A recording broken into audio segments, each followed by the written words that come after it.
The final Friday in October is tonight, and we are on site at Ezell-Harding Christian School as the Eagles look to host a home playoff game for the second year in a row. And the same can be said about their opponents tonight in the Lancaster Christian Academy Knights. It's the Kingdom.com Extreme Game of the Week. The Lancaster Knights collide with the Ezell-Harding Christian School Eagles here in Antioch. We welcome you all inside the broadcast booth, everybody. I am Spencer Thompson. Pleasure to have you with us. Tonight's matchup is not just so much for a playoff game. It's also for some teams, it's to try and avoid the tough struggle of being on the road for 3 games straight if they can make it that far to the championship.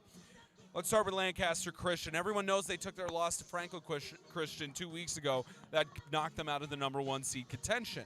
Although it was a 14-6 loss, they bounced back, 45-6 win at home against the Providence Christian Academy Lions, and with Deuce Bragg 1 touchdown away from getting 100 total touchdown passes on the year. The question is, how far is Lancaster going to go this year? And that could very much be determined by how they're going to match up against Christian Community School. Meanwhile, for Ezell-Harding, that amazing win against Riverside got them back into the playoffs. They knew exactly what was at stake, and now they have the chance to get a home playoff game for the second year straight. And with Jamari Liddell trying to carry this offense along with guys like Braxton Coleman, this is going to be very interesting to see how this goes. As I welcome my broadcast partner, welcome back after a 2-week break, Jack Elwood. Oh, it's really been 2 weeks? Yeah, you weren't there at the Lighthouse CCS game last week. Well, it's good to be back. Well, good to have you back. Let's talk about Lancaster Christian. This is your first time seeing them all year just because of how things have worked out. From practice and everything you saw in there, how important is Deuce Bragg going to be in this game going against the Eagles? He's a key player to this team. I mean, there's no better way to put that. I mean, he is the life form of this offense. This offense is a passing offense, and he's the quarterback, so I can't say it any better than that. I mean, you get that guy going, and then you have a very good chance of winning this game. And when you have so many amazing weapons around him, such as Devon Hargrove and including their star kicker in Arrington, it's going to be interesting to see how they go along the stretch. Ezell-Harding, they were on the brink of being eliminated from the postseason and didn't have a chance to defend their state title, but they got the job done on the road in Fayetteville. Now a little bit easier to be able to get a home playoff game.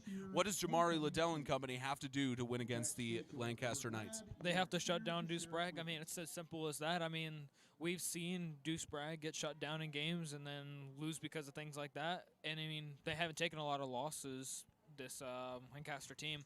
But, I mean, this team has championship experience. This team is really well-rounded from what we saw there in Fayetteville. So this is a team that's fighting. This is a team that really wants to get back and have the opportunity to just defend that championship. So you'll see it later in the game. They have 2001 and 2019 under their scoreboard, looking for a chance to have an easier path to potentially have 2020 put under the scoreboard. Lancaster, Ezell-Harding colliding for the right to host a playoff game next.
Chorus under the direction of Mrs. Debbie Shannon. Let's pray. Dear Heavenly Father, we come to you this evening on a beautiful night, and we acknowledge who you are, that you are our creator, that you are the one that we worship, and we just thank you so much for everything you do for us each day. Lord, tonight as we celebrate these young men and women, as we think about this game, we thank you for giving our boys and girls the talents to enable them to play tonight, to be able to cheer, to be able to manage, to be able to do all the things that you have created them to do. We ask that you help us as fans, as players, as referees, as coaches to act in a way that will glorify you, that we can have good competition between these two schools, and that everyone will be free from injury. Lord, we thank you for Lancaster and for that school and what they do in that community. We ask continued blessing on them and all that they do. Lord, we thank you for Ezell-Harding Christian School as we celebrate homecoming tonight, as we think about the 48 years of history of Ezell-Harding Christian School, the board members, the parents, the teachers, the administrators, the students that have come before us to make this school such a great beacon of light in this community. We ask that you continue to bless our current student body, that they will continue to grow and mature and know who you are because of Christian education. Lord, we ask again that you be with us through this night, that you bless this game. We think of your Son and his sacrifice and his resurrection, and we know we can ask all of these things because of him. And it's in his name we pray. Amen.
A big hand for the Ezell-Harding Middle School Chorus.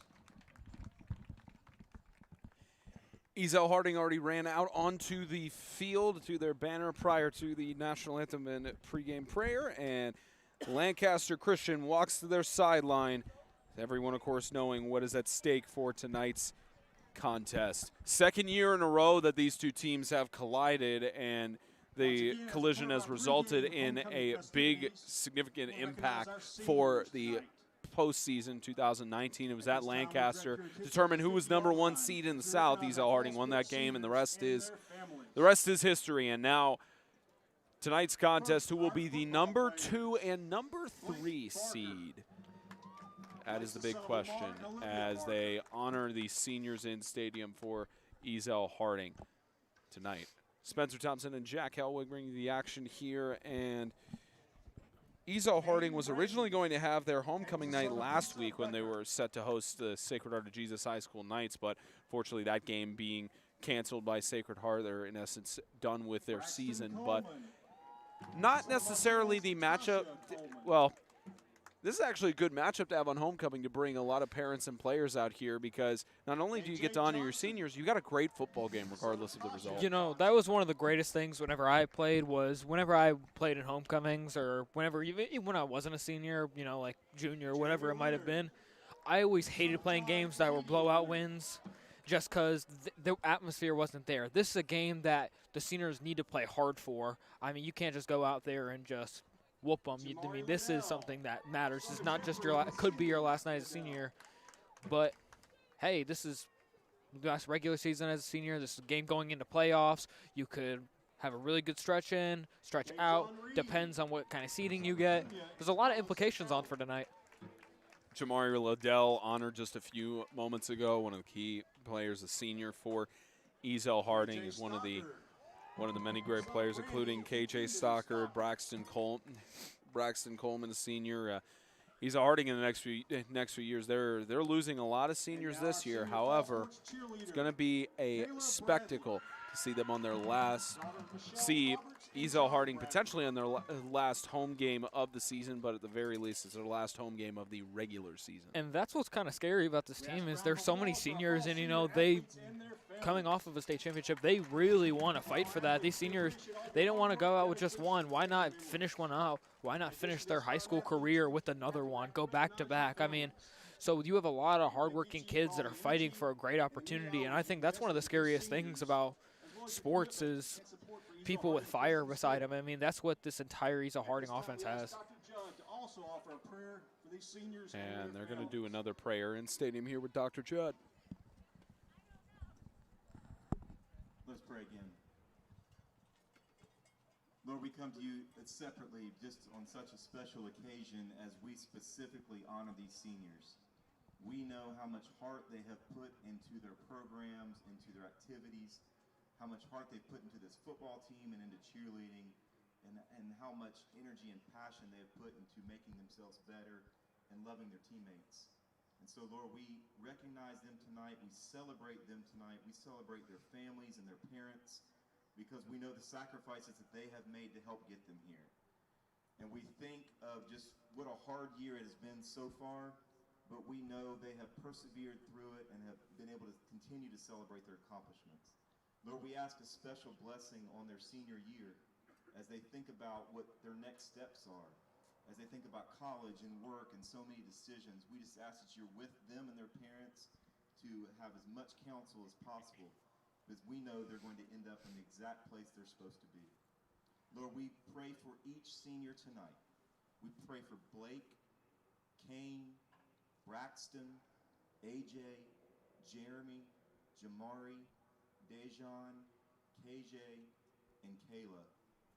Lord, you have blessed us with them being a part of our lives, and we praise you because of it. We know they were made in your image, and you are the Almighty God.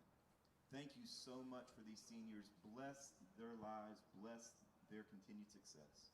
It's in your son's name we pray. Amen.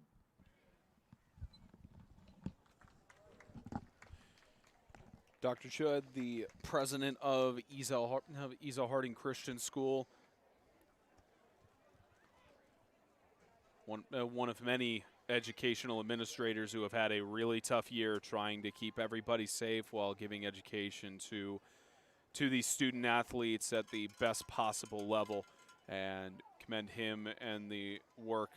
Well, of course, Kevin O'Day, the headmaster for Lancaster Christian. I'm not sure if he's in attendance tonight, but between those two headmasters representing their schools and doing their best to try and lead them down the right path. I think he's got to be here. I mean, I'd be shocked if he wasn't, just because, such a big game. I mean, senior night, homecoming, playoff implications. I mean, you never know what the situation is. We did see him at last week's game where they had homecoming night against Providence Christian. Yeah. And of course, him greeting everybody at Lancaster and making it a point to interact with each of the players there. And coin toss happening here. It's 8-8. Hargrove, the captain for Lancaster, and Liddell, the captain for Ezell-Harding.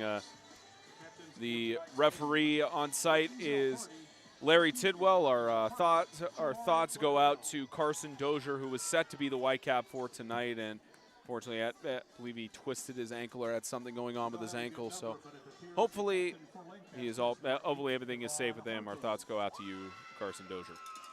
And so we all hope for a nice, safe night for everybody. We always hope for no injuries, everything like that. We got a good one on our hands right here, and I'm very excited for it. We'll give you a quick shot of the scoreboard just to show you what we were talking about. 2001 was under their state championships. They removed a lot of the sponsors from last year and adjusted them, and now 2019 from their state championship last year. And you can also show them the high-tech cameras that Ezell-Harding has on site. They've got one in the corner down at the bottom right, and there's two of those cameras there for their student-led broadcasts. I wish I had that kind of broadcast crew when I was in school. Well, you're telling me. Correction, the captain for Lancaster was number 9. I'll say, if you've never seen, like, cameras like that up close and everything like that, it's one seeing them on video, but, like, being right next to them it's a pretty beast camera right there. I mean, it's, for a tech geek like me, I mean, that's a dream come true right there. So they just announced it in stadium. Jacob Anderson was the senior captain for Lancaster Christian. It's not Devon Hargrove. It's just jersey was squished to make it look like an 8, and it was actually number 9. But I thought it would be pretty cool, like, so 8 and 8. I mean, I thought it was too. It was cool. It was cool, but short-lasted, unfortunately. So looks like Ezell-Harding is going to get the ball here to start off the game. Yep. On homecoming night, the Eagles will start off with it. And we'll see the offense of Jamari Liddell for only the second time on the Kingdom.com Extreme Game of the Week this season. And I know we've covered Lancaster, but this is my first times, time. yep. So Covered them at least twice on the year because they had Saturday games. And we'll see Arrington, the sophomore, kicking off. Correction, Ryan Arrington, the sophomore, kicking off. His brother Noah Arrington as a senior. And now they need to be wary right here of an early onside kick because there's going to be a lot of trickery going on in this game.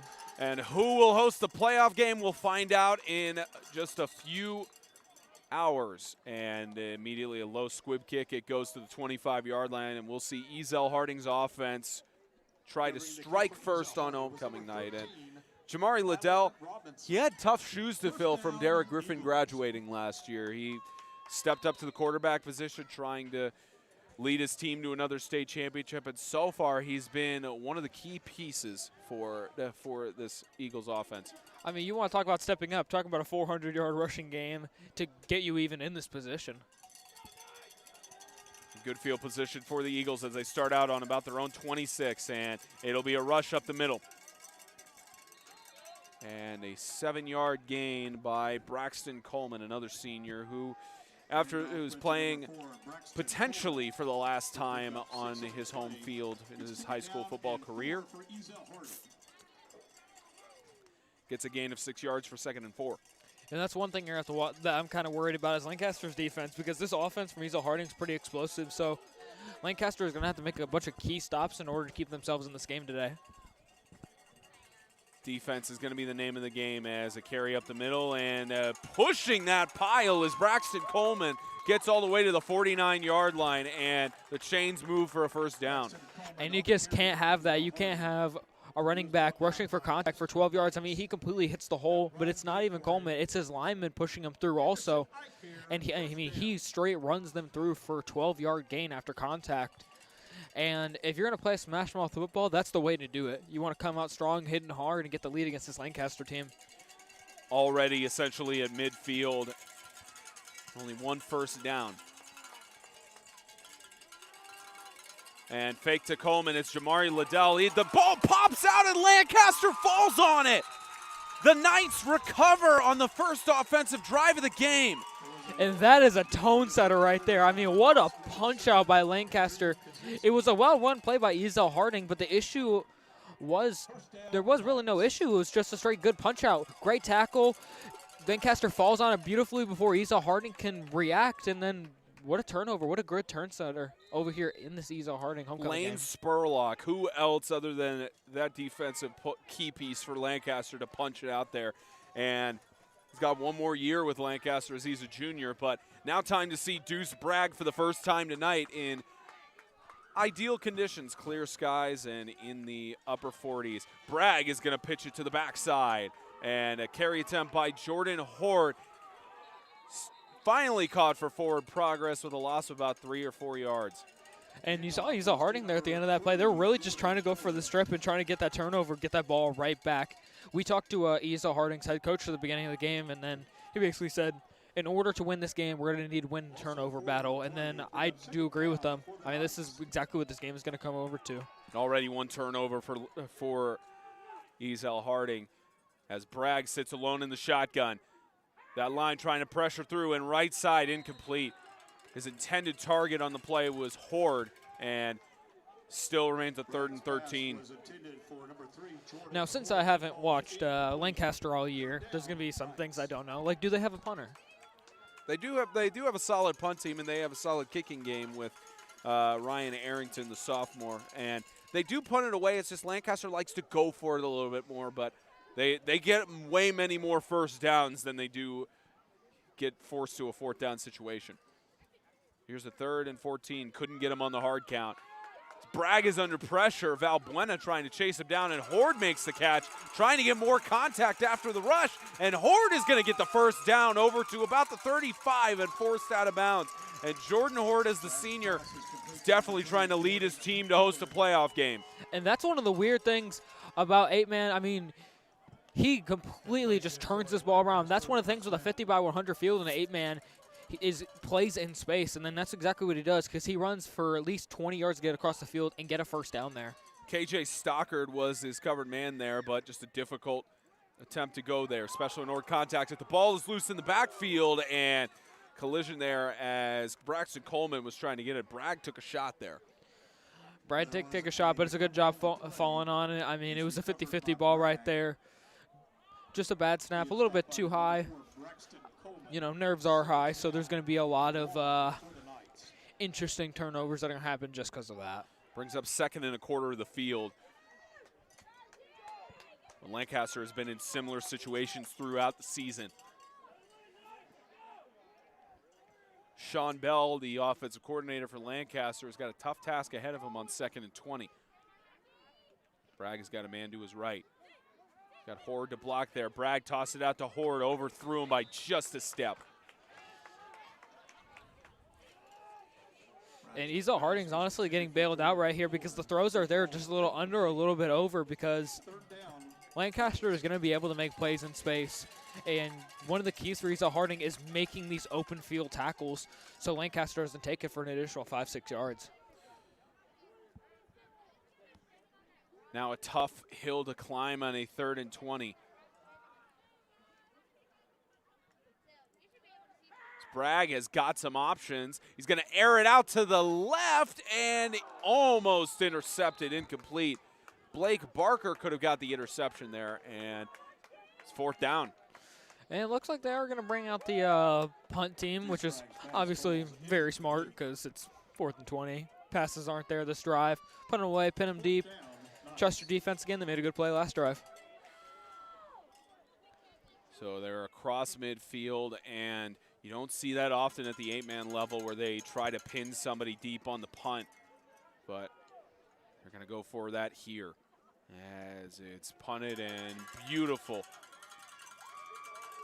Down to about the 16-yard line is where Lancaster will spot it. And fortunate enough for the Eagles, the Knights couldn't capitalize on that defensive turnover, and the Eagles get another shot at it.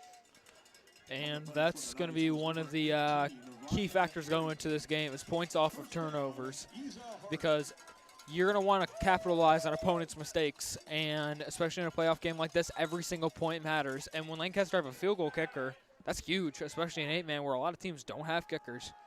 So it prevents them from going into 3. So Ezell-Harding's going to have to do even that much more of a job to just get them out of field goal range, because you don't want to give up 5 field goals, because now look where you're at. Both these teams already in the playoffs. It's just a fight for the number 2 and number 3 seed.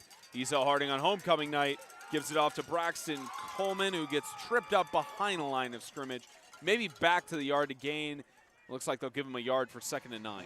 This Lancaster defense has shown up so far. They're making these good tackles, and they're wrapping up, and they're making sure. I mean, there was that one 12-yard after contact gain from Coleman, but besides that, they've been making these open field tackles. Now it's 2nd and 9. There's a rush there, and up the middle is Jamari Liddell. Shave it down from a 2nd and 9 to about a 3rd down and 2. That's one of the key things you're going to want to do is once Liddell, because he had complete open space there down the middle, he had a pocket to breathe. But Lancaster, unlike what Riverside did, Lancaster collapsed on it before he could get into open space. Because if I remember correctly, that Riverside game was 50 by 100 also? Yeah. So that was another reason why he had his 400-yard gain. Now Ezell-Harding facing a 3rd down and 2. They hand it off. It's Coleman again. Braxton Coleman trying to push through, but that defensive line, I believe they'll spot him for the 1st down, and they move the chains for a 1st down.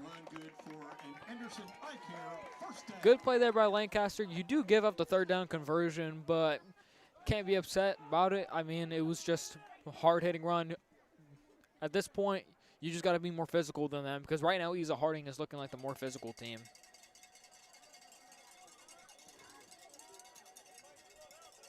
James Jansen, the defensive coordinator for the Lancaster Knights, as Liddell, right side, several yards after contact to make it to a 2nd down and 2. Good run right there. And another thing is they're going to have to contain this run right there because he easily runs outside and then just waits for the blocks. I mean, he is patiently waiting for something to open up. But the fact of the matter is they have nobody there to make that tackle, so he easily just falls forward for a nice 4 yards after the contact. Liddell, one of several seniors for this football squad, as Coleman in the backfield is tripped up. Initial contact made by Bradley Humphreys, the junior. Monster tackle by Humphreys right there. I mean, completely gets in the backfield before Coleman can make space. Coleman has been pretty much shut down except that one big run that started the last drive before that crucial turnover. If Lancaster's run defense can keep playing like this, how confident are you in Ezell-Harding's passing game? Both of these teams have really good passing situations, but Ezell-Harding is way more rush heavy as they've been in the past. They were very rush heavy last year with a combination of Derek Griffin and Kadarius Price. And now more rush heavy with Jamari Liddell, as here's a keep by Liddell. Gonna fake it. He's got some space and a 1st down and a little bit more after contact, down to about the 46-yard line. And now Ezell-Harding has moved the chains for another 1st down. And it's all about finding those open holes, and that's exactly what they're doing. He just guts it up the middle and then gets an easy 12-yard gain. As soon as the contact comes, he starts to go. He spins forward, unfortunately, but Lancaster makes the tackle before he can speed through the entire defensive line. And a timeout called by Lancaster Christian to think it over, as about 5:17 left to go in the first. The Kingdom.com Extreme Game of the Week is sponsored by Grace Point Healthcare, modern medicine the old-fashioned way. Grow, Live, Give, helping you fit all of the pieces together in your financial puzzle. Tennessee Heat Athletics, visit TennesseeHeatSports.com, and by Jets Pizza of Springfield, Fort Campbell, Clarksville, and Goodlettsville. Let's get Jets. Be sure to get your chicken sandwich.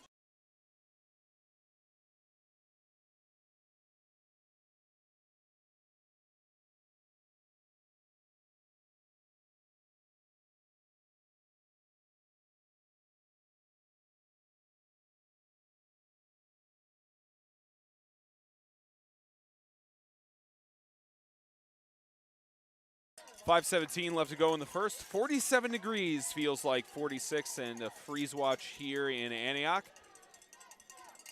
As the Eagles face a 1st and 10. Liddell staying on his feet, gets forced out of bounds for a gain of maybe 4 yards. And they actually do a good job of containing that run because, as you saw, the defensive back in the bottom of your screen prevents them from being able to cut around to the outside and then beat everybody on that left side. One of the key things that Ezell-Harding's doing with their offensive game plan is they're going to try and wear out this Lancaster team. They're going to want to keep pounding and pounding this rock and hopefully wear them out by the time that second half hits. Gain of 6 yards for a 2nd and 4 here. 2nd and 4, left side. Flag thrown. We'll have our first penalty of the game. Larry Tidwell is the official, and get the call from him shortly. On the carry is number 7, Blake Barker. There are markers on the field. Waiting for the call from Tidwell.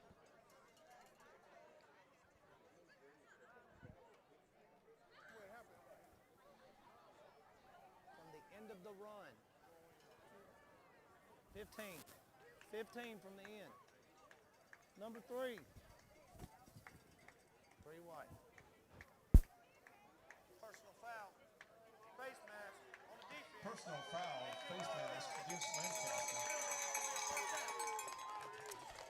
Larry Tidwell, the official for tonight's the head official for tonight's contest. Again, our thoughts going to Carson Dozier as he twisted his ankle. Was supposed to be on call for this one, but Good call on the face mask right there. You could tell that he went down pretty awkwardly at the end of that play. So now you're kind of pinned here, only 30 yards until a touchdown. Lancaster really needs a good 3rd down, 3 and out right here. lucky break for Ezell-Harding as they're facing a 1st and 10 on about the 25. Here's Braxton Coleman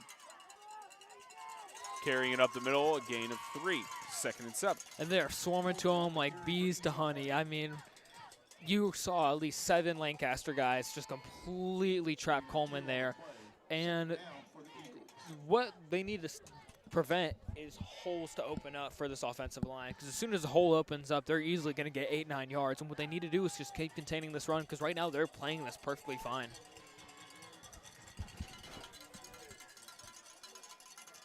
Second and 7. Here's Liddell up the middle. Another positive gain, about 5 yards there. 3rd and a couple of yards. And then you saw there, he did get another hole. Wasn't as bad, but a good gain of 5. Now you really have to play some aggressive defense here. And you need to play physical here on the 3rd down, because you know they're going to go for it on 4th down in this field position. So now you just need 2 quick stops, and all they need is about 3 yards, 2 yards. It's going to be very difficult for Lancaster, but we'll see. 3rd and 3. And Liddell shovels it back to Coleman, manages to pick up the ball, almost lost there, and gain of maybe a yard or 2. It's going to be 4th and short, but almost another turnover for the Eagles. So a risky mistake that almost has a risky consequence. Another turnover that would have been a nightmare for this Ezell-Harding offense. Because once a 2nd turnover happens, and then you drove all the way down here, put all this time on the clock, then you start to lose that motivation. You start to lose that fire in your offense that sparked. So now 4th and 3, of course, pinned outside the 20-yard line, or maybe about the 20 and a half. But in the red zone, they're going to go for it as Mari Liddell is going to be getting a 1st down out of bounds. Managed to avoid several Lancaster players there and converts to get inside the red zone. And he's just too fast. He completely beats them to the edge right there, and unfortunately can't make a tackle, but it leads to the 4th down conversion and extends this drive for Ezell-Harding, as we're going to watch him go down this right side. Just completely beats by his man and gets an easy 4th down conversion. At that point, it's a foot race, and then he wins it every time. Spurlock and Hargrove, the defensive players, trying to get the tackle there, but Jamari Liddell is showing his stripes as he usually does. 1st and 10 on the 15. This Ezell-Harding defense, this Ezell-Harding offense is trying to strike first. Liddell, and flags fly. Markers on the play. Prior to the snap, false start on the offense, 5-yard penalty, replay 1st down. Penalty is against Back 5 yards, so now outside of the red zone, or maybe just in it.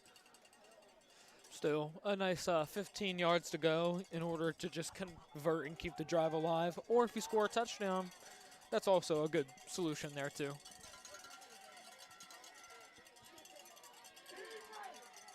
First and 15. Coleman again. Braxton Coleman on contact is going to stay on his feet, avoids the tackle, and the ball loose. Lancaster recovers it. Stripped from Coleman. Coleman with his second fumble of the night. I mean, they just completely, again, punches the ball out. It was a well-designed play. He tries to cut the middle, but he doesn't secure the ball well enough. Spurlock again. And Spurlock with 2 easy punches on Coleman, and then you have to talk to him on the sideline about securing the ball, because turnovers like that, you're not going to win this game, unfortunately, playing or not securing the ball. 2 turnovers already for Ezell-Harding, and Lancaster's offense back to work. Horde tripped up behind the line of scrimmage for a loss of 3. Talking about the Red Sea coming on top of them right there. I mean, there were 5 Ezell-Harding players, and that is main reason right there why they are a pass-heavy offense. Their run blocking is not nearly as good as their pass blocking, and they obviously have a better threat as a passing team than a rushing team. You still got to leave it in there, but that's not primarily what you're going to see from this Lancaster offense. 2nd and 12 as Bragg alone in the shotgun. He's going to scramble. Looking for his man on the left, incomplete. He's intended for his target, Andrew Leverett, the sophomore. Leads up a 3rd down. Another unfortunate underthrown pass there by Bragg, because he had him there. All he had to do was just put it in his hands. He goes down, and you get yourself a nice 1st down to extend drive. But now you're pinned pretty deep in your own end zone, so you really want to try and convert this. So Ezell-Harding doesn't have 50 yards or so to just drive down the field. And now a 3rd and 13. Seen Bragg and company convert longer as he's going to toss it deep to the right and tipped at the last second. What a defensive stop. That was a great play right by Ezell-Harding, as we're going to get a replay on it right here.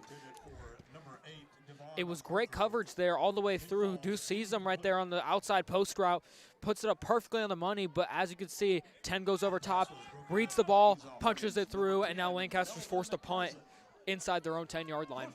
And that was by Melvin Cousins, a freshman, stepping up in a big situation on that. And Cousins with essentially the first down defensive play. I know it's senior night, but that doesn't mean freshmen can't make plays. And they'll boot it deep as it's going to bounce the way they want it to, all the way down to the 43-yard line. And make that about 56 left to go in the first as Ezell-Harding gets back to work. You couldn't have asked for a better punt right there, because that easily just went for a good 50 yards with the roll at the end. So now Ezell-Harding, after 2 crucial turnovers and no points off those turnovers because their defense has stepped up, I really do think they have to get a score right here, because you've had 2 promising drives and by 2 unfortunate punched out balls from Coleman. I'm not sure what Ezell-Harding's game plan is for the offensive drive, but we'll see. On the 44-yard line, Ezell-Harding back to work as Liddell finds the opening and is brought down. Gain of 7. Good tackle right there up the middle. Gets a good 5-yard gain. Those sweeps are pretty lethal, honestly, because you can't commit one way or the other all the way, because with the speedsters they have on offense, if you commit over too much on one side of the ball, they have the speed to beat you and make a big play in open field. So you have to play very conservative, and then easily it's going to get 4 or 5 yards every single play. So that might be the entire game plan for Ezell-Harding offense just tonight. Gain of 6 on the last play, and the 2nd and 4 coming up here as Liddell is going to take it up the middle. Tried to find an opening to the right, but that Lancaster defense is reading right through him. A gain of 1 yard on forward progress, so 3rd and 3. And looks like we're going to go into the second quarter, a fly-by first half. 0 points on both sides in this homecoming. This first quarter has gone by fast. The Kingdom.com Extreme Game of the Week continues in just a moment.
Wide shot of Ezell-Harding Stadium. 12 minutes down, 0 points on the board. Spencer Thompson and Jack Helwig bringing you the action from Antioch, Tennessee for the Kingdom.com Extreme Game of the Week. Not the conclusion, apologize, Jack, not the conclusion of the regular season. That'll be tomorrow at noon as the Lighthouse Lions collide with Bowling Green Warriors. James and I will be on call for that one. Here's the first play of the second quarter as Braxton Coleman getting several yards after contact and finally brought down by several Lancaster players inbounds. And that's what Ezell-Harding needs, is just straight physicality coming from Coleman. As we're going to see, it's a nice design play, cuts up to that right side, beats him to the outside.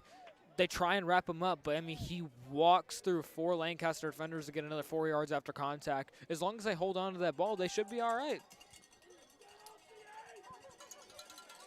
Braxton Coleman, big reason why Ezell-Harding has been successful this season and continuing to try and get that success as they lose the ball in the backfield but fall on it immediately. Loss of 5. And that was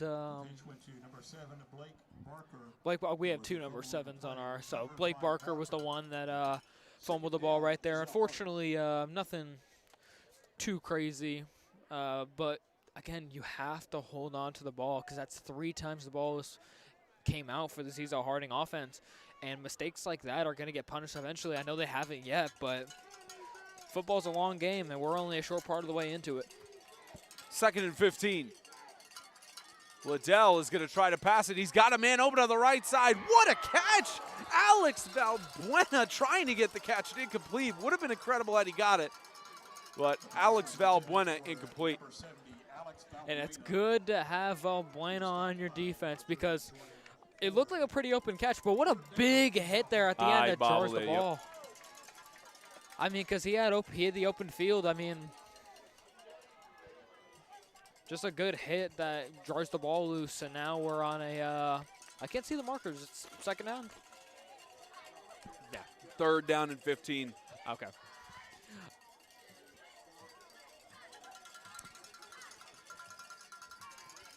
This Lancaster fan base trying to get loud. Same with Ezell-Harding as Liddell finds an opening on the left side. He's got Horde to beat flag on the field as Horde gets him down, but they're going to call holding or block in the back there. We'll get the call from Tidwell. See what we got. There's a penalty flag on the field.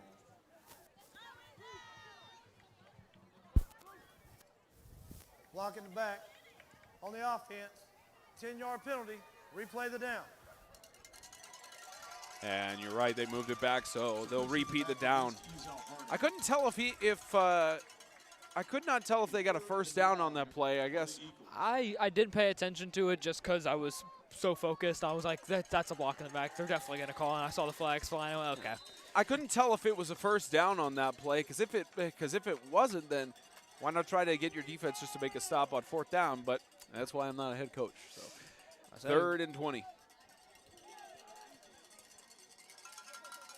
Liddell got a lot more room. Airs it out. It's intercepted. 3rd turnover for Ezell-Harding on the night as it's picked off. And Devin Hargrove, the junior, he's got space. Devin Hargrove has got 2 men to beat, trying to get inside the 10. And inside the 10, Hargrove with the interception, and Lancaster knocking on the door of scoring first. Ezell-Harding is falling apart. What a great turnover. And then he just completely takes it to a foot race. There's only 2 guys to beat. And then that was a great open field tackle. Great job, great positioning by Ezell-Harding that prevents the pick 6 to put points on the board. So now your defense has to make a very crucial stop against a Lancaster offense that hasn't been playing their best so far. So, but with the shortened field, who knows? It's a longer field here. It's a shortened width. And now a 1st and 10. They spot him on the 11-yard line. And now Bragg has only got about 10 yards to get to the goal line. It's Bragg. Looks for it. Catch is made on the right side. Looks like Hargrove again staying on his feet. And pushing to the end zone. Touchdown. Lancaster scores first. What a play, and that is how you capitalize off your 3rd turnover finally. It was a nice dump off by Deuce Bragg right there, but what really did the magic was what happened after the play. Breaks one tackle, breaks two, and then completely trucks for an easy 3 yards, and then he doesn't go down. He secures that ball and then gets the first 6 points on the board for this Lancaster offense. I apologize. It was Jordan Horde on the reception and score. The senior leading his team well is now 9:58 left to go in the first half. Jordan Horde, just another great, easy dump-off target for Bragg. And they're going to go for two here. Usually they have their two-point conversion attempts and flag down.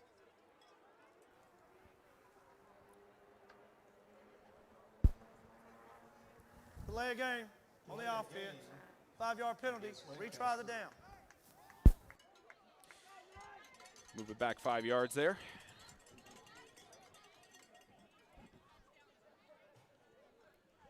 And honestly, I'm kind of scared here for Ezell-Harding because, I mean, 3 offensive drives, 3 turnovers. That's never good, especially on homecoming night. I'm not sure if it's the nerves or the playoff implication that's getting to them, but they really need to stop turning over the ball. Lancaster's going to keep capitalizing. About the 7-yard line is where they'll start from, as Bragg is going to air it out to the end zone and incomplete. So two-point conversion is no good. It's now 6-0. 9:56 left to go in the first half. The Kingdom.com Extreme Game of the Week is sponsored by Grace Point Healthcare, modern medicine the old-fashioned way. Grow, Live, Give, helping you fit all of the pieces together in your financial puzzle. Tennessee Heat Athletics. Visit TennesseeHeatSports.com.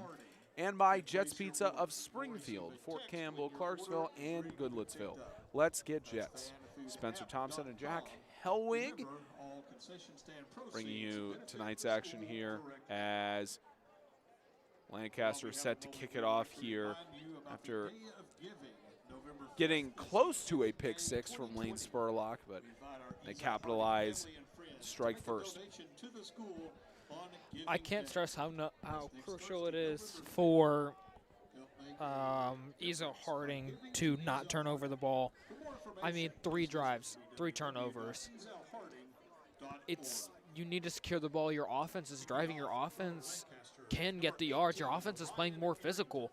But the issue is if you can just hold on to the ball, you can get the points on the board. And booted away as it'll squib, and Ezell-Harding is going to return it. Here's right side. Can't get anywhere because of that Lancaster defense. KJ Stockard tried to get the return, and we'll see what this Ezell-Harding offense can do. Ezell-Harding just might have to hope there's a big play come in for their offense in order to spark something. Because the way Lancaster's been making their open field tackles, they've been wrapping up and they've been getting them down. Yeah, there's been yards after contact, but at least they're not completely running through you and getting by and getting 20 instead of 5. Again, Lancaster's defense coordinator, James Jansen. Their defense has been pretty solid tonight with 3 straight turnovers. Lancaster Christian very much playing as if they do not want to go back to May Flanders Field in a playoff situation, as they've done 2 years straight. And carry up the middle, and staying on his feet, Jamari Liddell, the keystone for this Lancaster offense. He's a reason why they're still in this football game. And that's exactly what I said. I mean, I hoped for them to have a big play, and that's exactly what they got. He breaks the tackles right there, and that's what I was worried about, is they need to wrap up because, like I said, I'd rather them have 5 than 20, and right there was the time they got 20, because now they're over the 50-yard line, and now they have a new spark in their offense because you've only allowed 6 points this entire game. So this game is very much so alive for Ezell-Harding. So now a 1st and 10 on the 43. It's Barker. Blaine Barker tries to tiptoe the sideline and force out of bounds at the 20-yard line. Another big first down as Ezell's offense is reinvigorated. That's exactly what you want to see, a big play and then followed by another big play. All he does is cut to the outside, and then it's a foot race from there. Wide receiver doesn't hold the block, but unfortunately that push-off isn't enough for him. They needed to wrap him up there, and then it results in another 10 yards after the contact. And timeout called by Lancaster to regroup it over. That's their second of the first half, so we will step aside as they think it over. Their second timeout.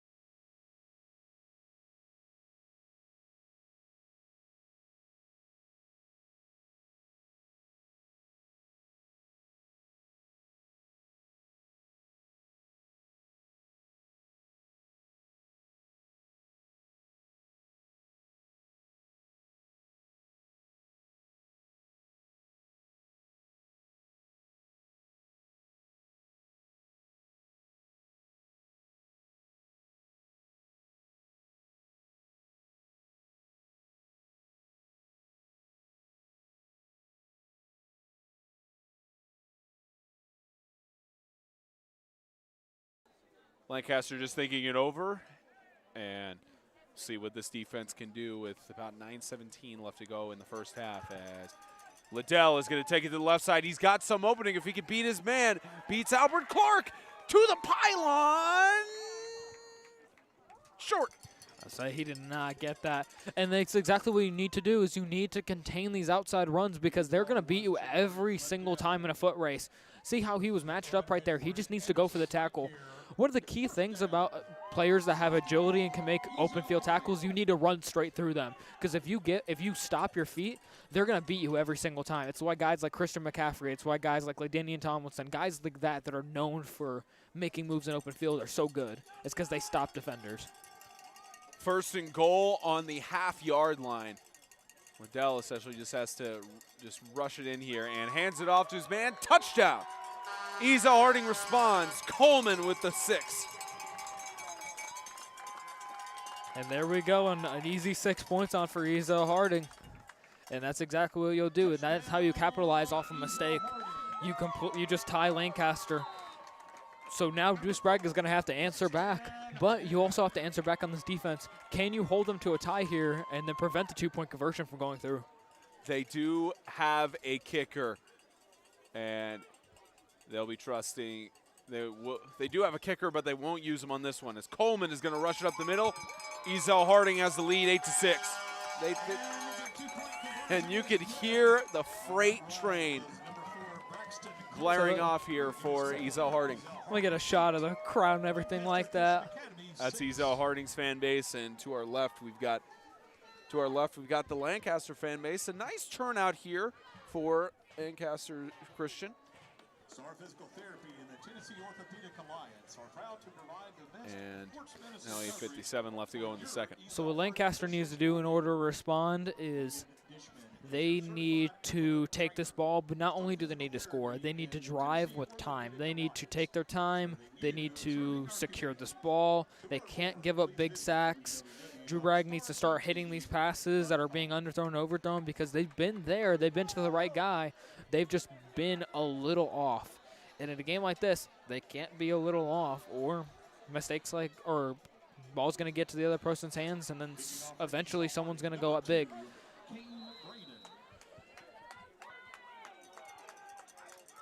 Ezell-Harding trying an onside kick here, and it goes the 10 yards, and it's going to be returned. There was a flag down, but as it stands right now, it is a touchdown for Lancaster Christian. And several Lancaster people upset about the referee not throwing a flag there. They thought that the contact afterwards should have been down, but more than likely they will bring this back.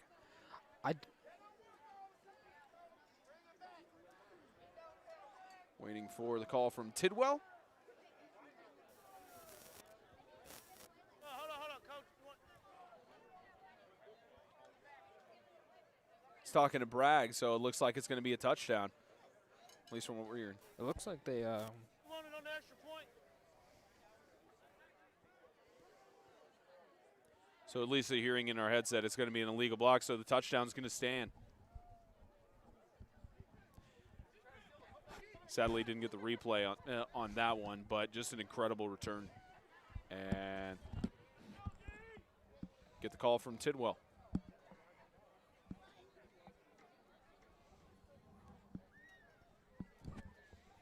still talking with Bragg to make sure he goes over his decisions there. And here we go. Illegal block on the kicking team. That penalty is declined. Touchdown.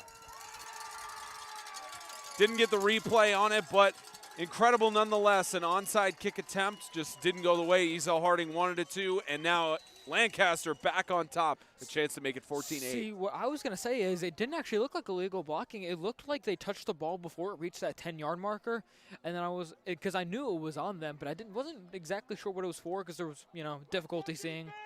But good for Lancaster. That's a crucial play for them to get back with this lead. As Bragg tosses across the middle. Good.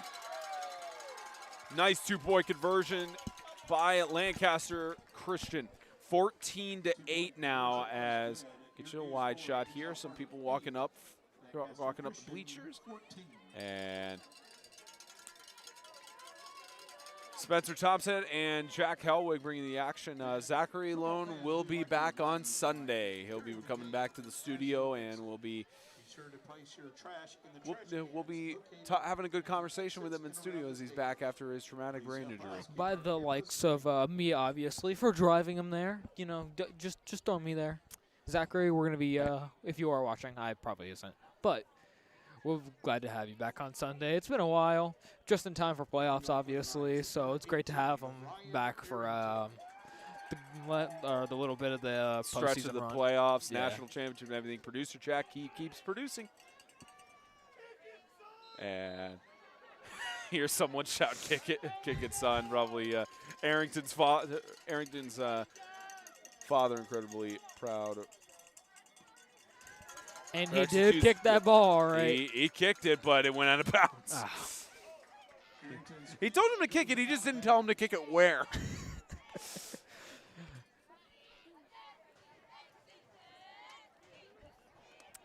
That's a reference to, and we'll see if Tidwell will call it. Sometimes they call the kickoff penalty, sometimes they don't. Looks like they are not. Nope. Nope, okay.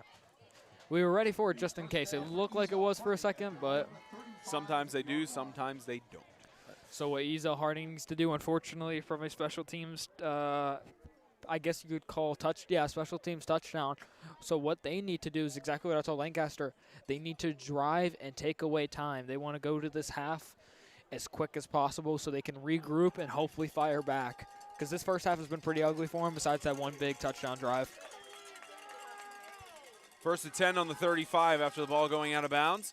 And Jamari Liddell is going to shuffle it off in the backfield. And it's carry, trying to tell, I think that's Blake Barker. Blake Barker, the senior, to the edge. Blake Barker. We got a high-scoring game ahead of us. Touchdown, Ezell-Harding. We do have several flags down. We did catch the replay. It looks like it might be coming back for blocking the back. I think we got it. Waiting for it from Tidwell. And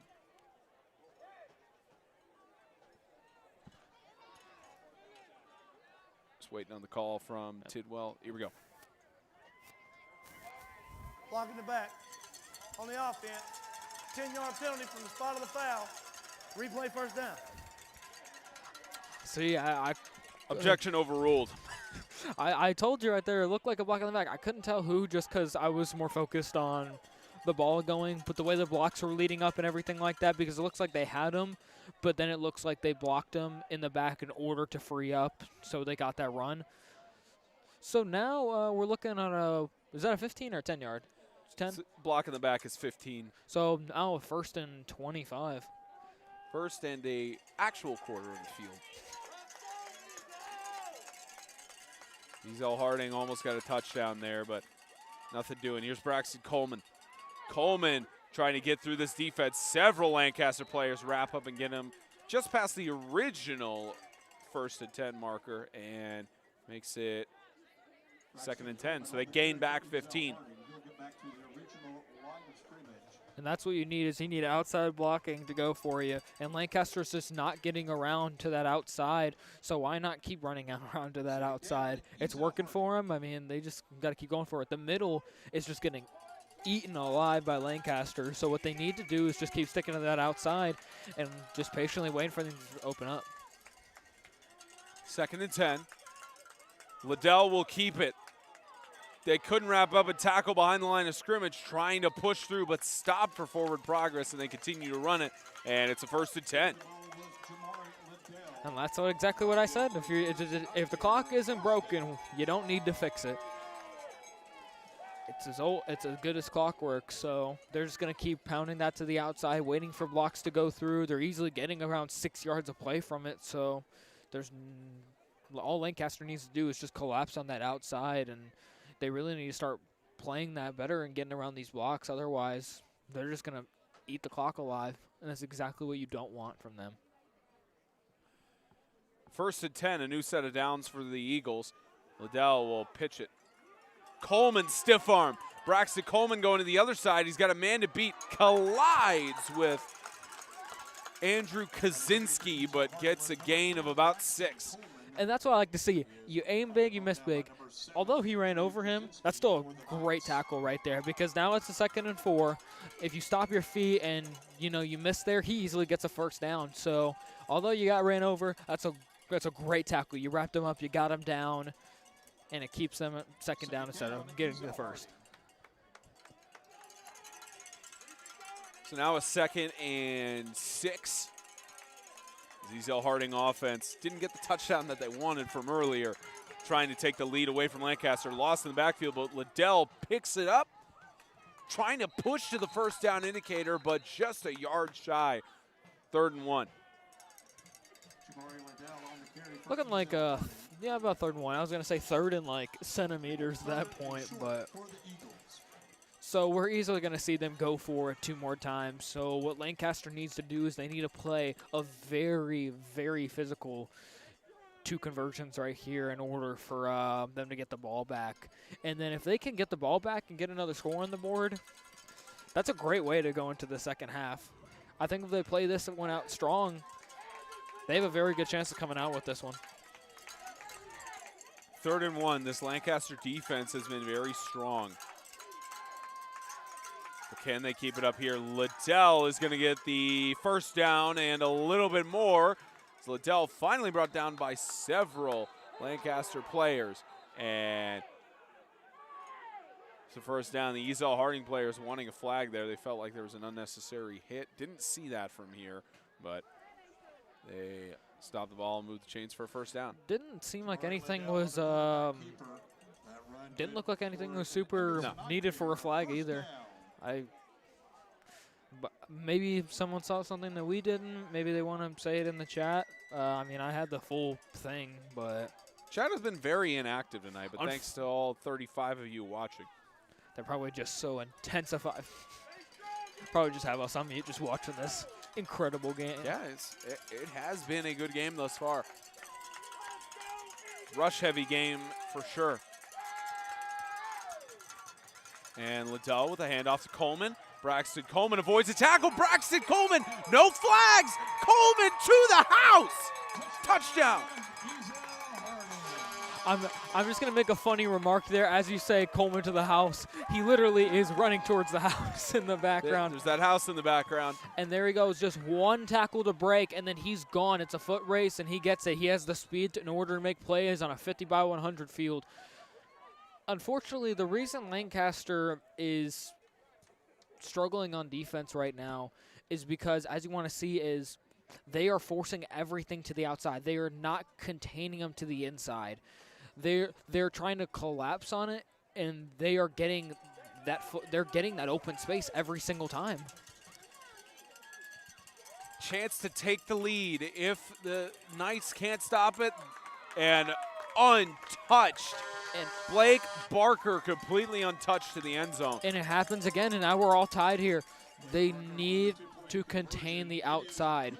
You've seen it on these outside runs. What they'll do is they'll try to stop their feet, and then guys like this that are agile, that's what they work off. That they work off defensive players stopping their feet. So either you need to run at him and run through him, aim big, miss big, or just contain the outside, because you have guys on the interior to help you. So if you stop him from going around, to that outside, that's 10 less yards that a linebacker has to go towards in order to make that tackle. It was tied at 14, and with the 2-point conversion made by Ezell-Harding, now a 16-14 score as the Eagles take the lead.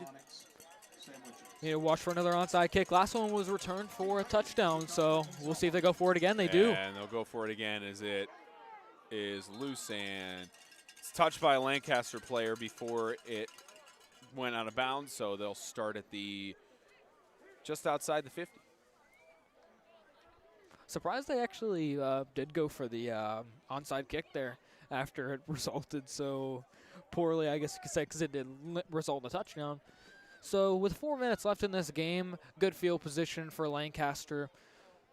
The goal is to not give them back the ball. You want to drive as much time off this clock. You want to be able to get a touchdown. You want to be able to go into halftime, make your adjustments. You get the ball back at half too, which is amazing. And with their rushing weapon of Jordan Horde, they could easily get this clock run down. Looks like he's with Bragg in the backfield. That's exactly what they're going to do. Horde gets to the outside. 1st and 10, a little bit more. And the ball is loose. Lancaster falls back on it. Almost the first turnover of the game for Lancaster, and they recover it. What a heart dropper right there for Lancaster. It was a great design run right there. All he does is he runs to the outside, he waits, finds the hole, takes it immediately, and then gets the first down. The ball was just punched out there by Ezell-Harding. And it looks like timeout is going to be called by, I believe, Ezell-Harding. Yep, Ezell-Harding takes their first timeout of the half, just trying to regroup. They're trying to save time in the clock so that they could possibly get the ball back later on as we do a wide shot here. And wouldn't it be awesome if your kids went to Ezell-Harding and you lived in that house in the corner of the end zone? Let me just, because there's a little, you can see there's a little porch up there. You'd be able to get a bird's eye view of everything.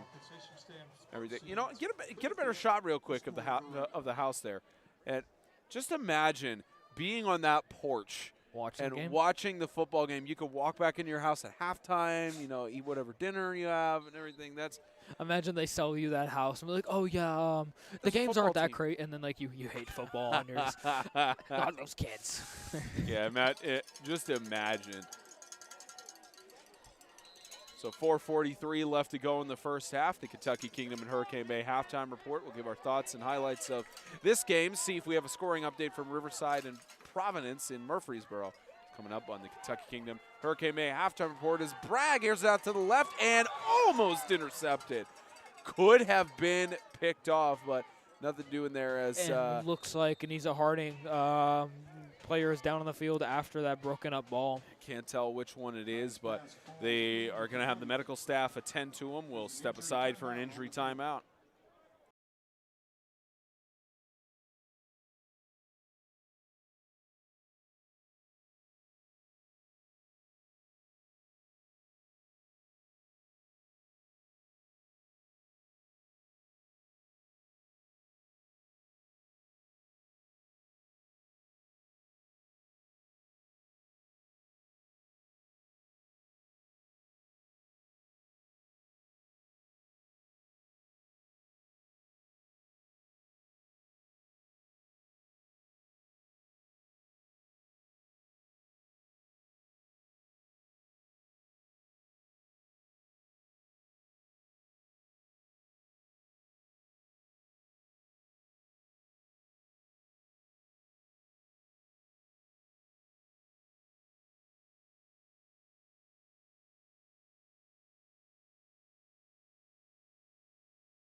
KJ Stockard, the injured Ezell-Harding player, he's head over to the sideline. The medical staff will be looking at him as Bragg in the shotgun is going to scramble and get a gain of a few yards to stop the ball there. No opportunities for him to pass it. Leads up to a third down. And I want to go back. Unfortunately, we don't have the replay, but it was a great tackle there. Yeah, I would say what a good the latest hit. replay is we had from this one down the field. Yep, this is a carry from Horde. Yeah, that pop-out ball. But back to that play, it was a great punch-out that didn't result in the turnover for Lancaster. Bragg in the shotgun, quick toss, right side, the catch is made, and steps out of bounds on leads it up to now a 4th down and 2. And you easily have to go for this right here in the field position that you're in. I mean, why not?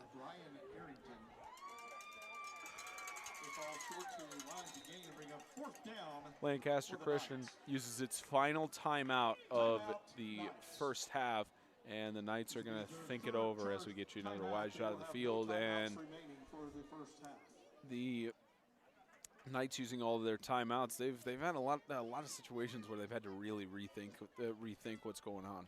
I mean, it's smart timeouts, though. I mean, no timeout that they've made has been a bad one because they're regrouping, they're figuring out, okay, what's the best play instead of just going with it.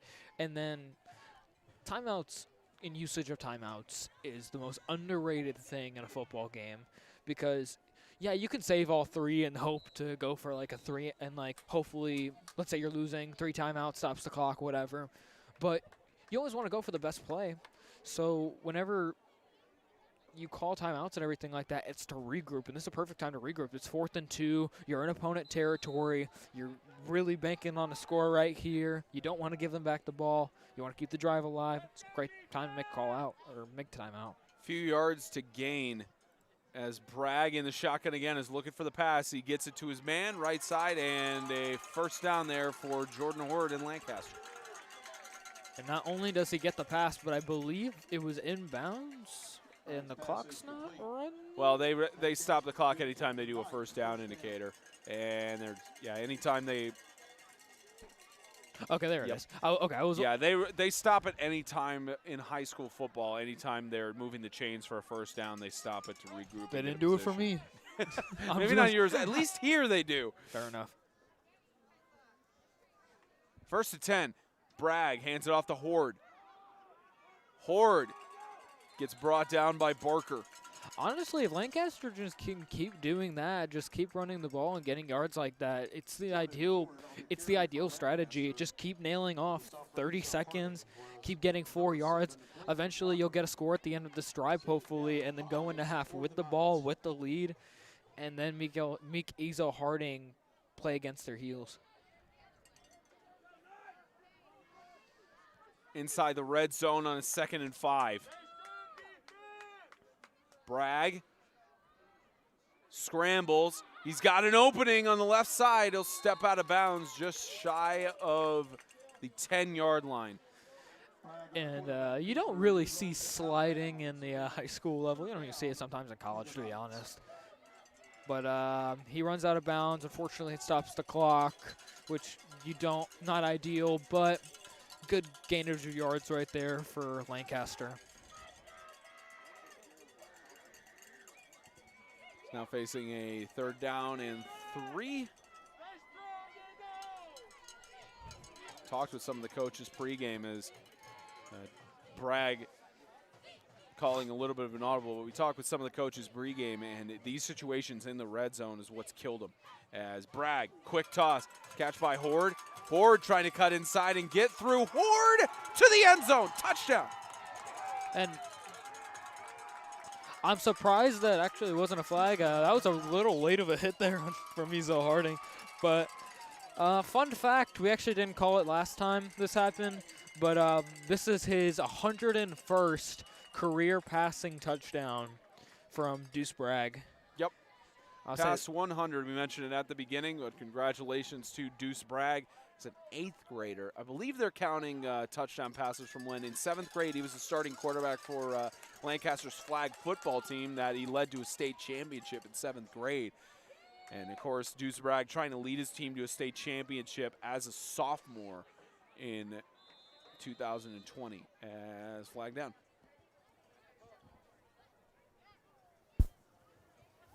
Delay game on the offense. 5-yard penalty. Retry the down. They've been dealing with that all game. I wonder if they're doing that on purpose at this point, just to get more room to move around. I have no idea. I mean, Sean Bell has got some tricks up his sleeve. If that's the case, then I'd be surprised. Hey, it worked last time. That's all I'm saying. It worked for him last time. So now Ezell-Harding will get the ball back with about 3 minutes left. And they got 2 timeouts. They do have 2 timeouts. So things aren't looking down for them at all. Bragg across the middle. It's intercepted. Can we get a replay? Can we get a replay, please? That's the I want- football side coming out. No, I applaud for that intercept. Look at that. Oh. One hand. He caught that with like his interior elbow. That was 10, I believe. Melvin Cousins. Yeah, I think that was Melvin Cousins on the interception. But again, with the 2-point conversion at the high school Hey, level. Melvin Cousins is a freshman. Yeah. The freshman. Assuming that's the right roster we have. We haven't been given an updated roster for Ezell-Harding. We're just going off of what's on Max Preps, and Max Preps had 2 number 7s. But going off of what we have, it's probably Melvin Cousins, the freshman. Okay, I know 2-point conversions, and every single game this happens. I hate that you can't return it in high school rules. I mean, for 8-man at least. But that was nice interception right there. Just brownie points, honestly. Doesn't really matter. I mean, you stopped the pass, but hey, that's something to put on your highlight reel. That's something to show your family members. About 3:02 left to go in the first half, as again we're probably going to get a high-scoring game by the end of the night. It's a low squib kick, and Ezell-Harding will try to return it here as flag comes in late. Penalty markers fly. Get the call from Tidwell. Looks like it's going to be on Ezell-Harding here. KJ Stalker on the return for Ezell-Harding. Holding on the return team. 10-yard penalty. Holding First down. I have not missed on a call tonight, guys. That never happens. Don't jinx yourself on saying that, though. Nope, nope, that ain't a jinx. That's just pointing out what Pointing out the obvious. again, another drive that starts from 1st and 20 plus. So, but the last drive that happened resulted in a touchdown, and less than a minute was taken off the clock. So maybe history will repeat itself. See what Ezell-Harding could do here. Right side rush, about a yard or 2 gain. And they've done exactly what they need to do. As you see, they went for that outside right there. They completely blitz the outside, which forces them to go inside where everybody is. And they make a tackle, and it only results in a 2-yard gain, which is exactly what you're looking for. As long as you can play the outside, Lancaster can win the game. It's as simple as that.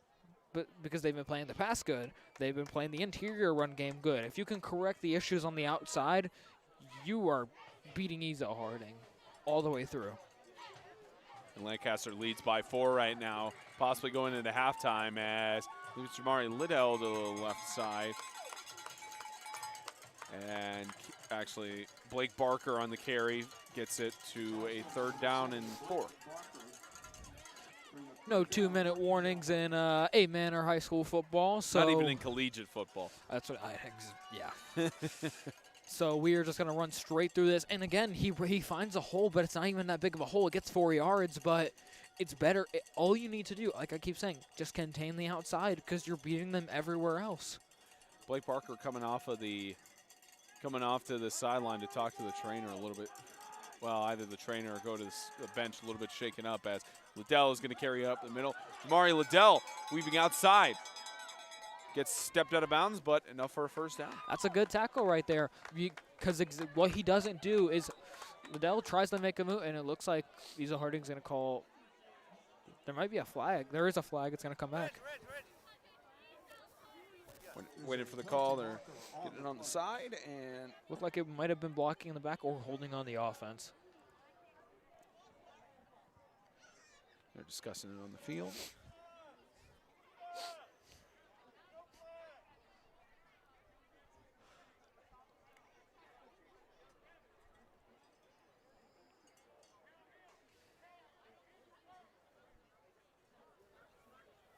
Y'all got the end of the run? There was no foul on the play. Be 1st down. Oh. We could hear it in our headsets. There was good discussion by Tidwell and his side official there to lift the call. Oh. or at least some good discussion to rethink it on that regard. Whether it's correct or not, we have the replay on it, but we'll get right into this next play.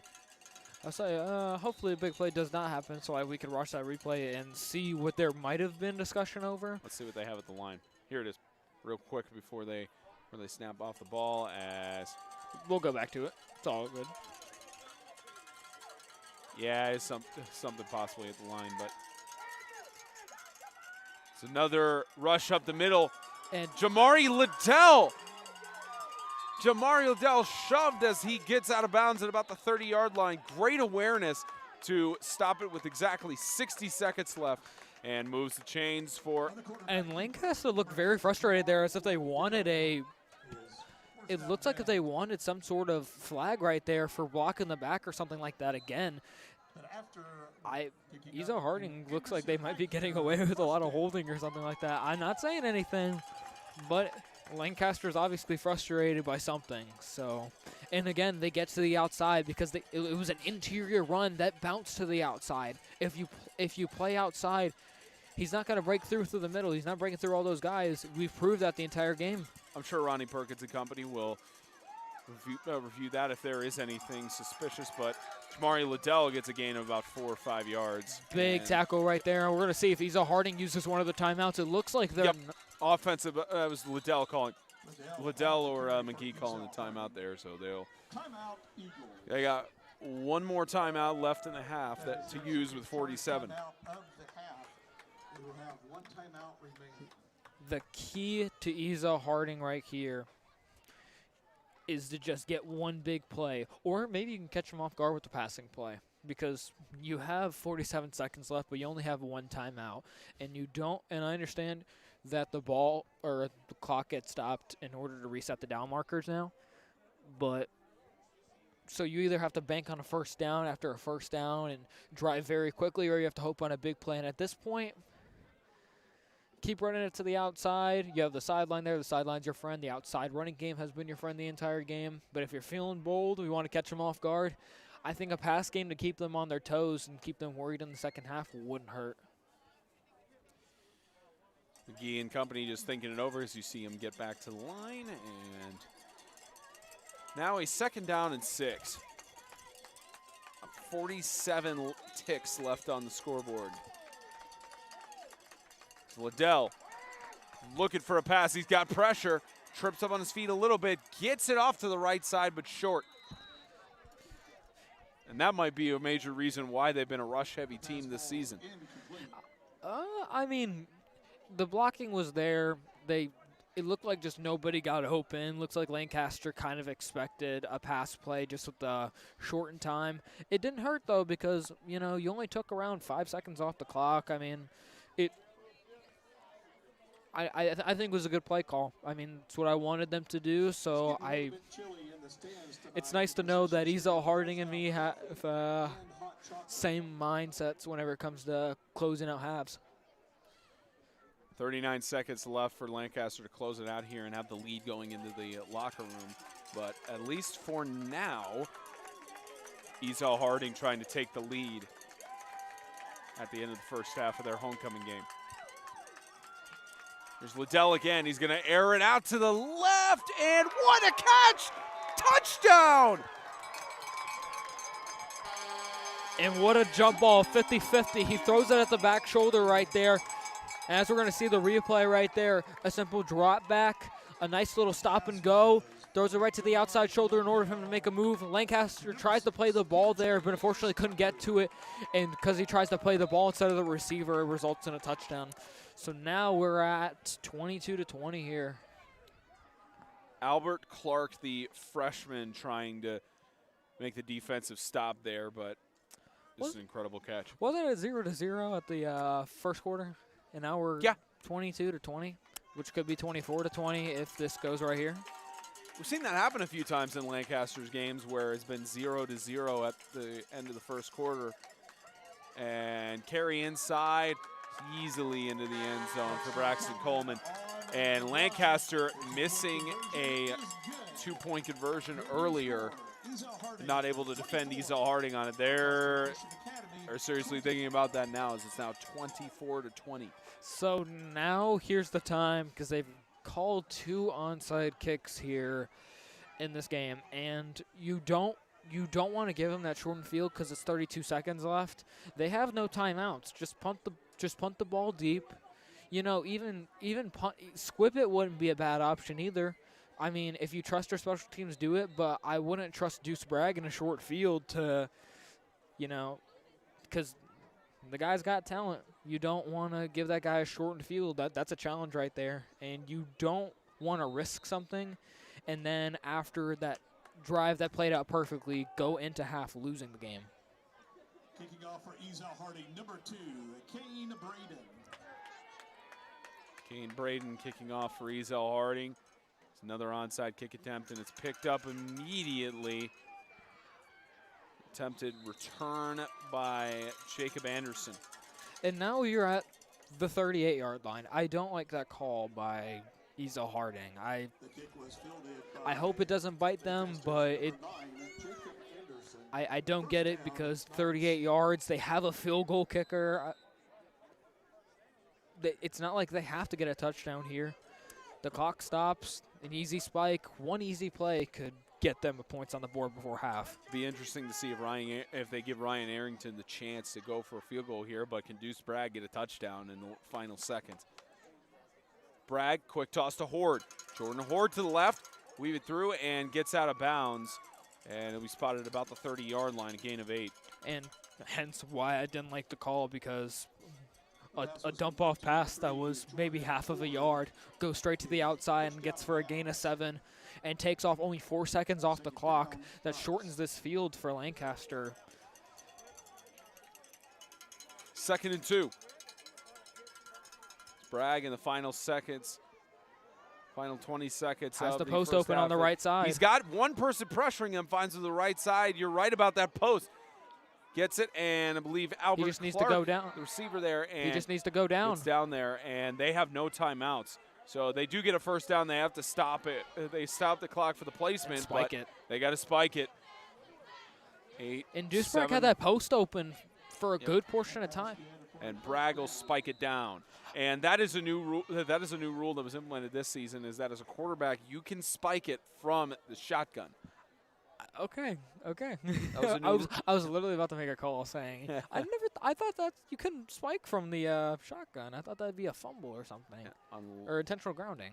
Yeah, that's a new rule they made in the NFHS this season. Not sure if it was for 8-man football. I think it was just high school football in general. You can spike it from the shotgun. I don't see why you'd ever would spike from the shotgun, to be honest. Give an illusion of trying to pass it off instead of that. So it looks like they're gonna go. Yeah, looks like they're gonna go for it here. Only 3 seconds left. And they're gonna drop back. Honestly, I would just trust the kicker. I mean, what does it hurt? So on a 2nd and 15, the final ticks go off of the scoreboard as Bragg has got pressure on him from Valbuena. Tosses it deep to the end zone on a jump ball. It's tipped in. No good. No good. End of 24 minutes, and every single point so far in the game has come from the second quarter. Kentucky Kingdom and Hurricane Bay halftime report is coming up in just a few seconds.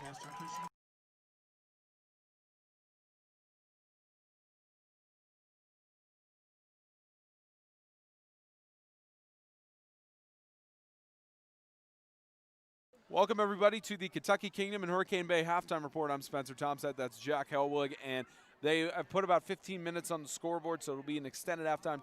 24-20 the score right now in a game that has only resulted in any points occurring in the second quarter. And for Ezell-Harding, turnovers, it's what Coach McGee told us pregame, is that they have to win the turnovers. And so far, it's 3 turnovers total for Ezell-Harding, that Lancaster defense. They've capitalized on it twice, but it's just one of those tough situations where they're going to be talking about that in the locker room for Ezell-Harding. They absolutely are, and that's kind of why Lancaster really needed to go into half with the lead, because this team is very well coached. Ezell-Harding has been in these situations, obviously. I mean, they're a championship team, so what you have to do is you had to get the lead.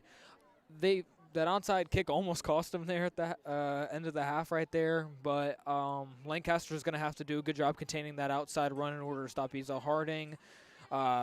Unfortunately, or fortunately, they're losing the turnover battle, Ezell-Harding, but they're winning the game. So, Yeah. unfortunately, for the fortunate side, coach was actually wrong, but it was a good time that he was wrong. So, And Lancaster Christian, they're only down by 4 right now. What is Bragg going to be telling them in the locker room?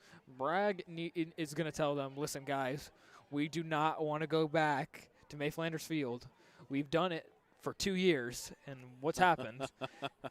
Listen, if we have a chance, let's put it all out there tonight. This is our game. This is our game to win. We've been playing well on defense. The plays have been there on offense.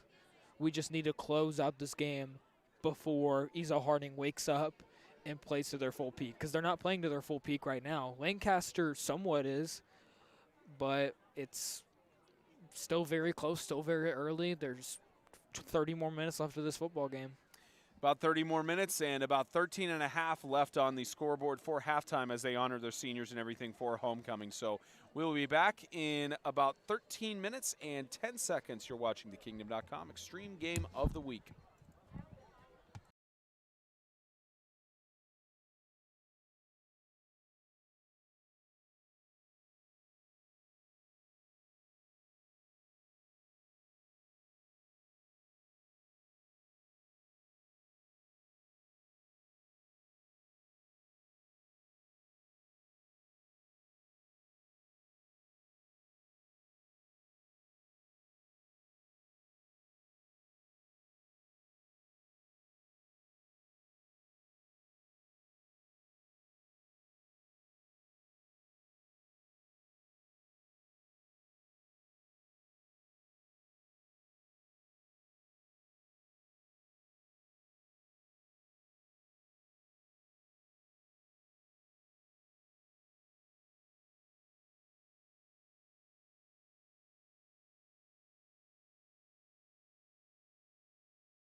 Welcome to the start of this second half.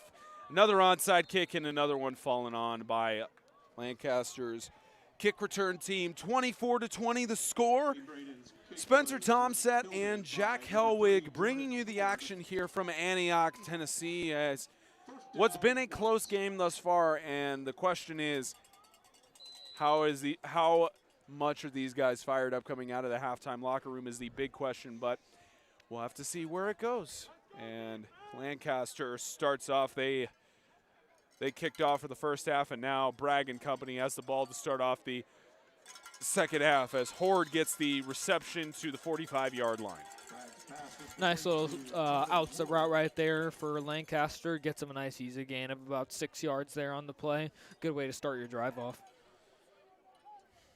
Things are starting to get a little bit more chilly here in Antioch. Starting to get down to that 30 range we were talking about pregame. Getting a little bit more cold here in Antioch as Bragg faces a 2nd and 4. Slings it across the middle, incomplete. Pass intended for Leverett, and wanting a penalty call there, but it looked like it was just a bang-bang play. It was. There was no reason for a flag or anything like that there, honestly. There was no targeting. Wasn't a defenseless receiver. So, good call for the officiating crew. Again, thanks to all 26 of you watching here.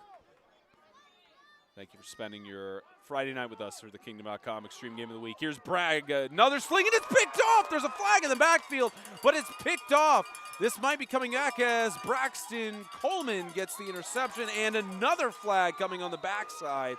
So we're going to have to see what they find out here. Apologize for the score being reset. It looks like it's going to be holding on Lancaster. It looks like it's going to be a block from the back. It's going to offset, and then the ball is still going to end up going to Ezell-Harding, but it's going to go right where it stands.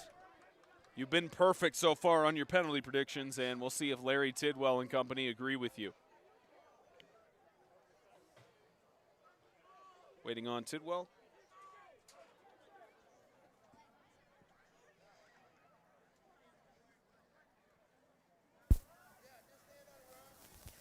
There was only one foul on the play. Holding on the offense. That penalty is declined. First down. And we got the replay here, so you'll see exactly what happened to Bragg on this situation. It was an obvious hold there on the right side, as you could see very clearly, but just a bad pass, in all honesty. See, what I was thinking, I was hoping you would keep watching that replay. As soon as it replays, there we go. Yeah. So holding on that right side, because once Deuce, he doesn't let go in time, throws the bad interception, cuts to the right side. It looked like there was going to be a block in the back right there, right at the very end, but it looks like just slipped by. So now a golden opportunity for Ezell-Harding as they go to the left side, carry of about 5-6 yards. So now a 2nd down and 5. Not the ideal way Lancaster probably wanted to come out of the locker room and start the half. Unfortunate turnover to start, and that's actually, I think, their first turnover of the game. So still 3-1 on the turnover ratio here in Antioch. 3 turnovers for the Ezell Eagles thus far, and only 1 for Lancaster Christian.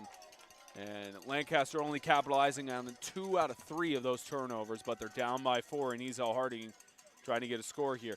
Jamari Liddell up the middle. Gain of about 3-4 yards there, 3rd and 1. Nice little small gain right there of about 3 yards on the play. So what Ezell-Harding really has to hope for is a nice score here. 6 points gets them up by 10, 2 points gets them up by 12, which makes it a 2-touchdown game, which is ideally what you're wanting, is to go up by 2 touchdowns here and make Lancaster really struggle. Because you can honestly put this game away if you get this 2-point conversion, if your defense plays how they've been playing Deuce Bragg all game.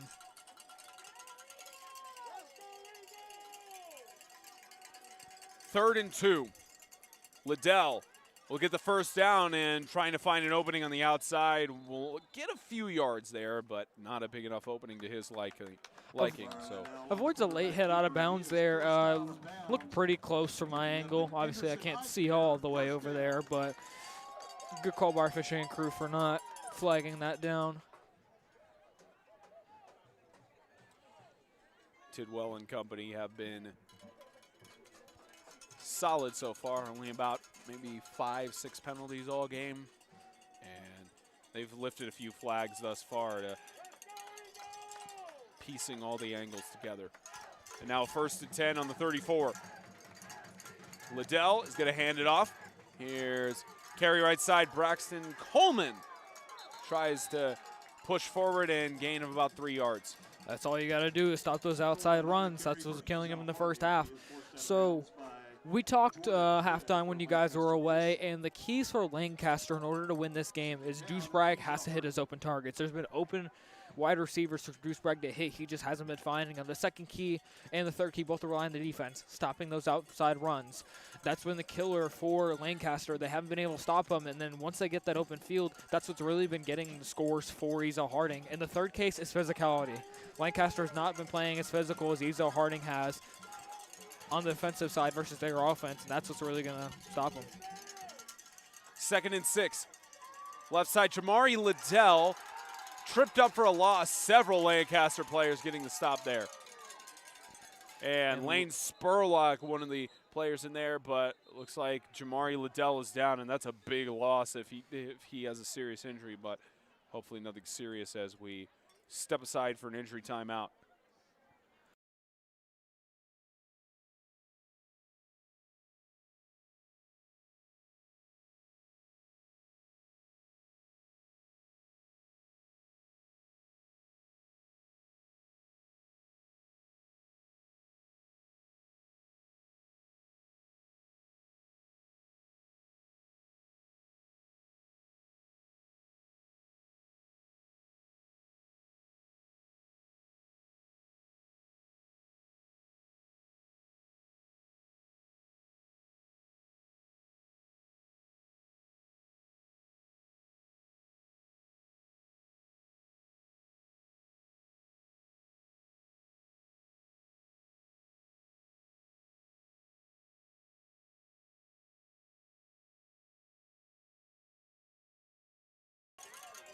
And, of course, for at least one play, looked like Jamari Liddell was good to get up.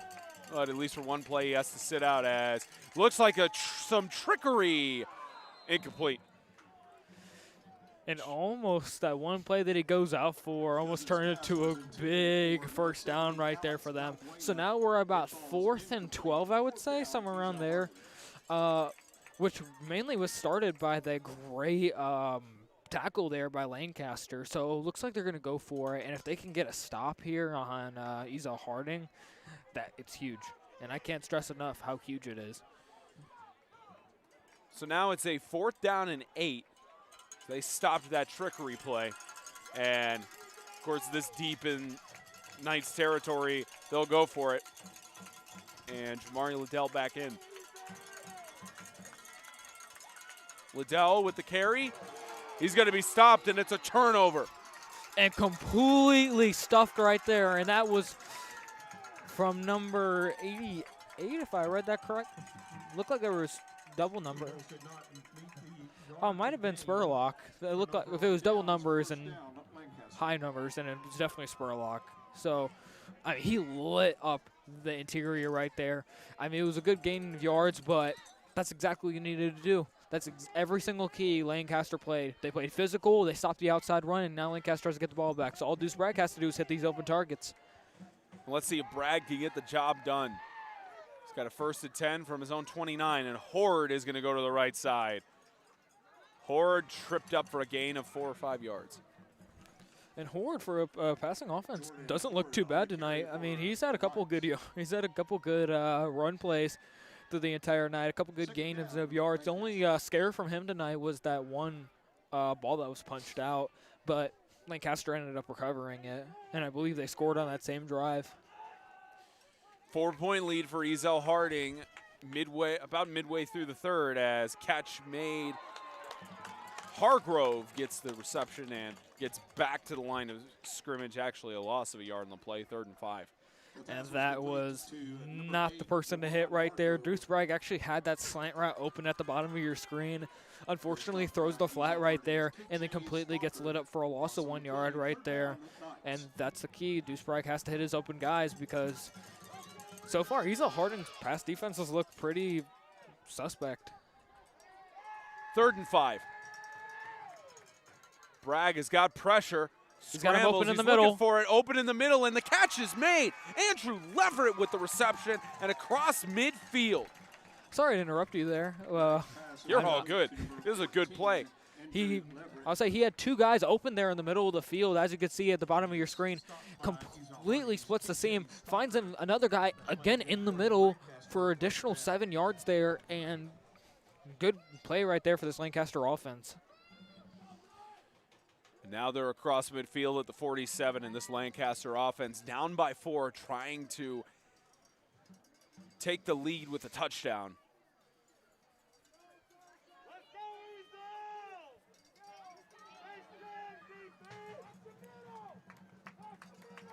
Hand off to Horde. He's got the middle.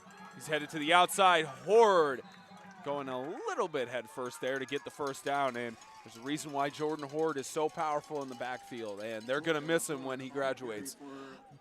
For a team, again, that is pass heavy, Horde is doing his job whenever he gets the ball. He is a good filler player for this Lancaster offense. He's someone that you can't totally disregard, and it's honest. And if they don't stop him, they're going to stick with them. And if they completely commit everybody to him, it's going to open up holes for Deuce Bragg. Bragg across the middle, slung it to his man, and moves the chains again for a first down. I believe that was Leverett again. It was, and it was a great pass right there. If he finds him completely open, I mean, he let that ball go in under 2 seconds right there. As soon as the receiver makes a move, he gets it right there. He throws it right into the numbers and gets an easy 10-yard gain on a slant. Outside the red zone. Bragg, quick toss, and his man wasn't looking.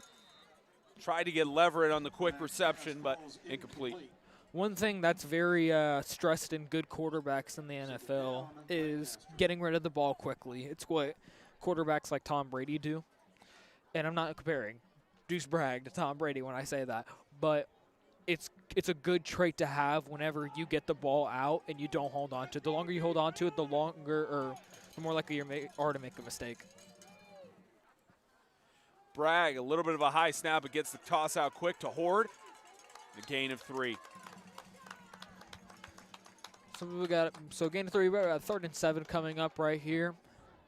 So be wary because the pass attack has been there. Every single ball that he's thrown except about has been open or completed except one. So what you're going to want to look for is a short inside route that has been there for them because their interior coverage has been looking a little flat. Looks like they've been playing off a little bit, so just be on lookout for it.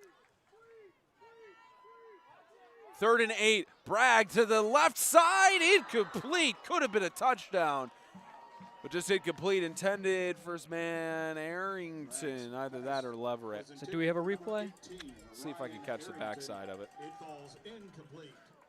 4th down, Lancaster. So what Deuce tried to do is hit that bottom slant at the bottom of your screen. Unfortunately, a drop pass could have been a game changer. But like I said, look out for that short pass down the middle. Unfortunately, that drag route wasn't there. They played it very heavily. They pressed him, and it actually left soft coverage over the top. Let's see what they do here to bounce back from that drop pass. It's 4th down and 8. Bragg, he's got time, and he's got a man chasing him. He's got pressure, slings it across the middle, and what a catch and first down by Andrew Leverett, extending the play and avoiding the tackles, and another set of downs for the Lancaster Knights. One person I will talk with, that he shall not be named, mentioned that Deuce Bragg was not getting any type of pressure thrown at them. They're only rushing 2 guys there. That means you're dropping 6 back against Deuce Bragg. And they ruled it a turnover on downs. They ruled it short. I don't think that was short. It's tough to call in this. We'll show the replay again, but I disagree. I 100% disagree. I think he got that. So just one more time, you see here He throws that rolled it underneath. short, and He had the ball extended over the pylon, or not the pylon, but The the marker. indicator, yeah. I hate to say, but I disagree with that 100%. one of the times where you think instant replay should be used, but don't have it here. So a lucky break for Ezell-Harding with the turnover on downs, and they'll start from inside their own 20-yard line. As a handoff up the middle, and a good carry by Blake Barker. Lancaster, who's been playing the interior, run very good the entire game, makes another good stop. And so now Ezell-Harding has the ball on a very, like you said, lucky turn of events for them. So hopefully they can capitalize on it. The game is winding down. There has been 8 minutes gone from this clock. Or, yeah, 8 minutes. My goodness. Again, when you have a rush-heavy game, the clock is going to be winding down very, very soon. And now why not try to end the game with the lead? This game could end 24-20 for all we know. Another rush. There's left side. Barker again. Gain of maybe a yard or two. So it brings up third down. And they make a great outside tackle right there. And it makes them about a 3rd and 4, 3rd and 3, somewhere in that range. So all Lancaster needs to do is make one crucial stop, make one big tackle.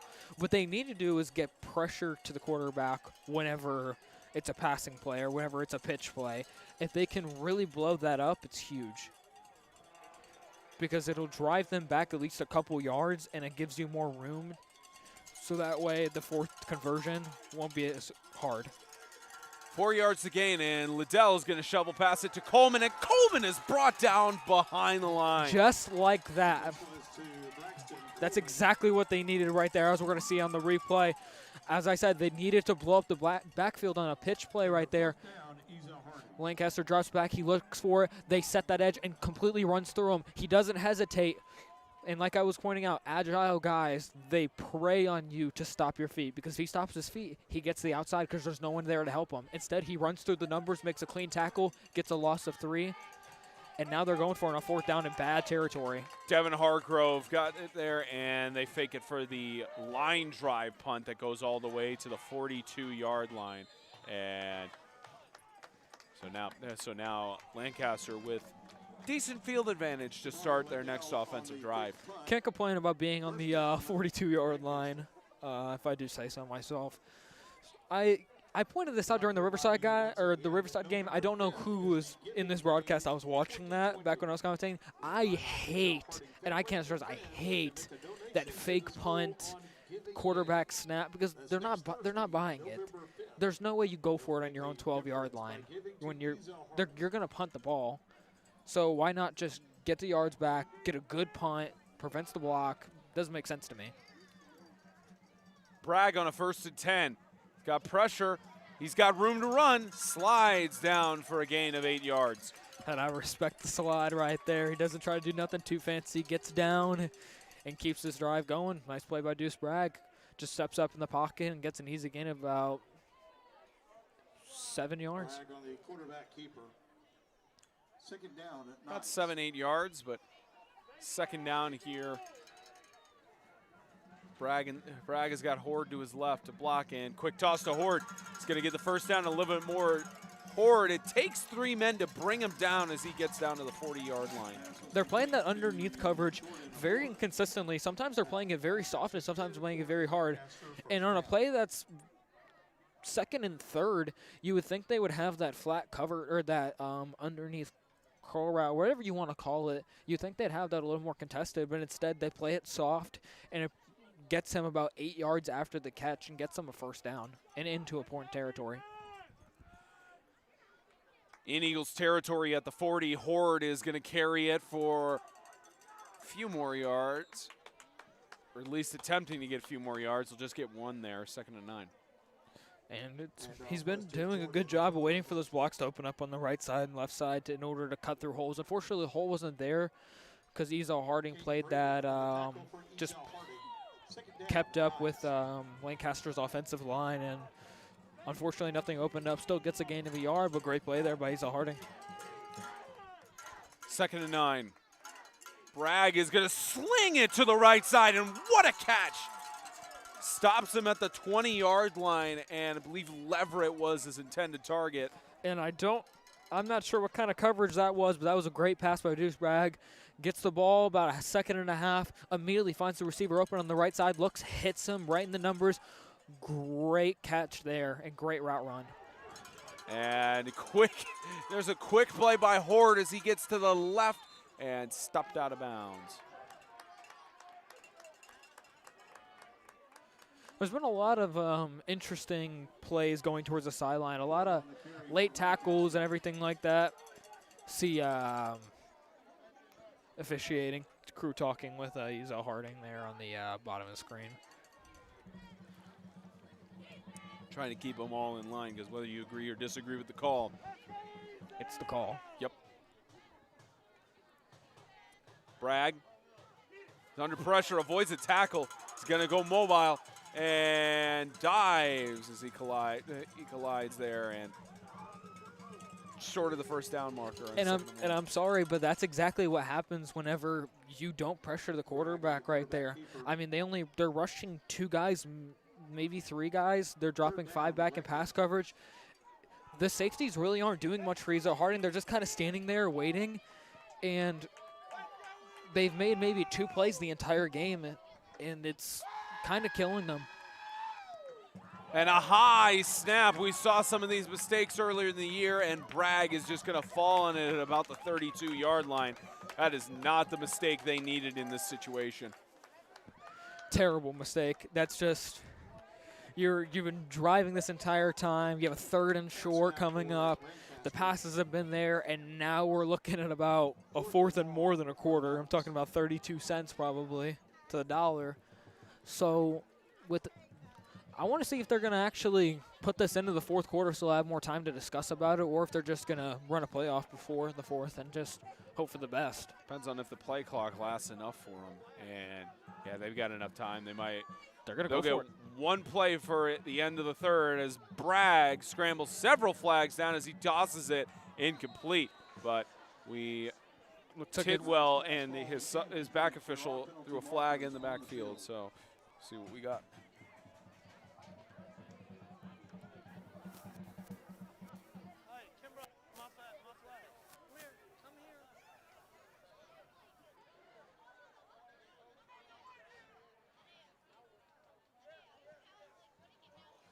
Tidwell discussing it. Might be an offside call. And here we go. Holding on the offense. That penalty is declined. Be a turnover on down. So it still goes the other way. Well, I figured it was a holding call, but I thought I heard him say offsides when we had the mic on him while he was discussing it. It's the only reason I said that. But we're going into the 4th quarter, and the score hasn't changed just like the 1st quarter. And they're lining up on the field right now, but it's time for us to tell you the Kingdom.com Extreme Game of the Week is sponsored by Grace Point Healthcare, modern medicine the old-fashioned way. Grow, Live, Give, helping you fit all of the pieces together in your financial puzzle. Tennessee Heat Athletics, visit TennesseeHeatSports.com. And by Jets Pizza of Springfield, Fort Campbell, Clarksville, and Goodlettsville. Let's get Jets. They're switching sides of the field. We'll be back in just a few moments.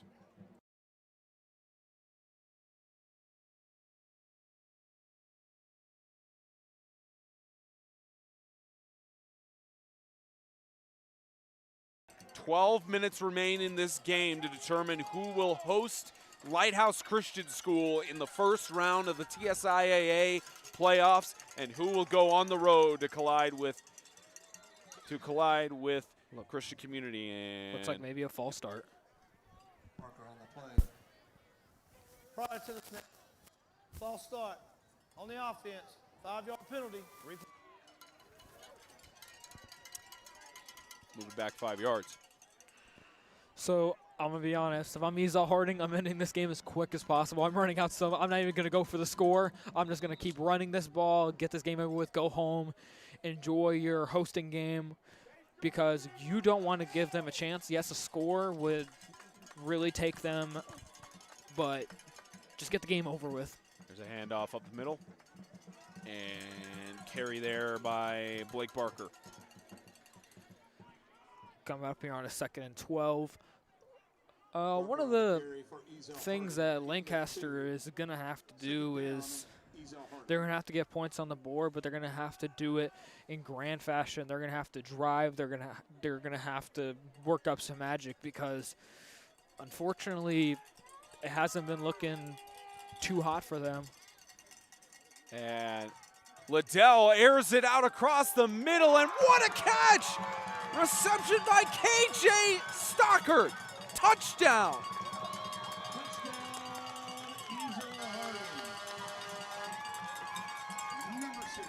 And as we're going to see on the replay right here, he just completely beats the defense on that fade route right there, right down the middle, and then it's a foot race, and then that's been the killer for Lancaster is they don't have the speed in order to keep up with Ezell-Harding. Easy touchdown for him right there. So if they get this 2-point, it's a 2-touchdown game.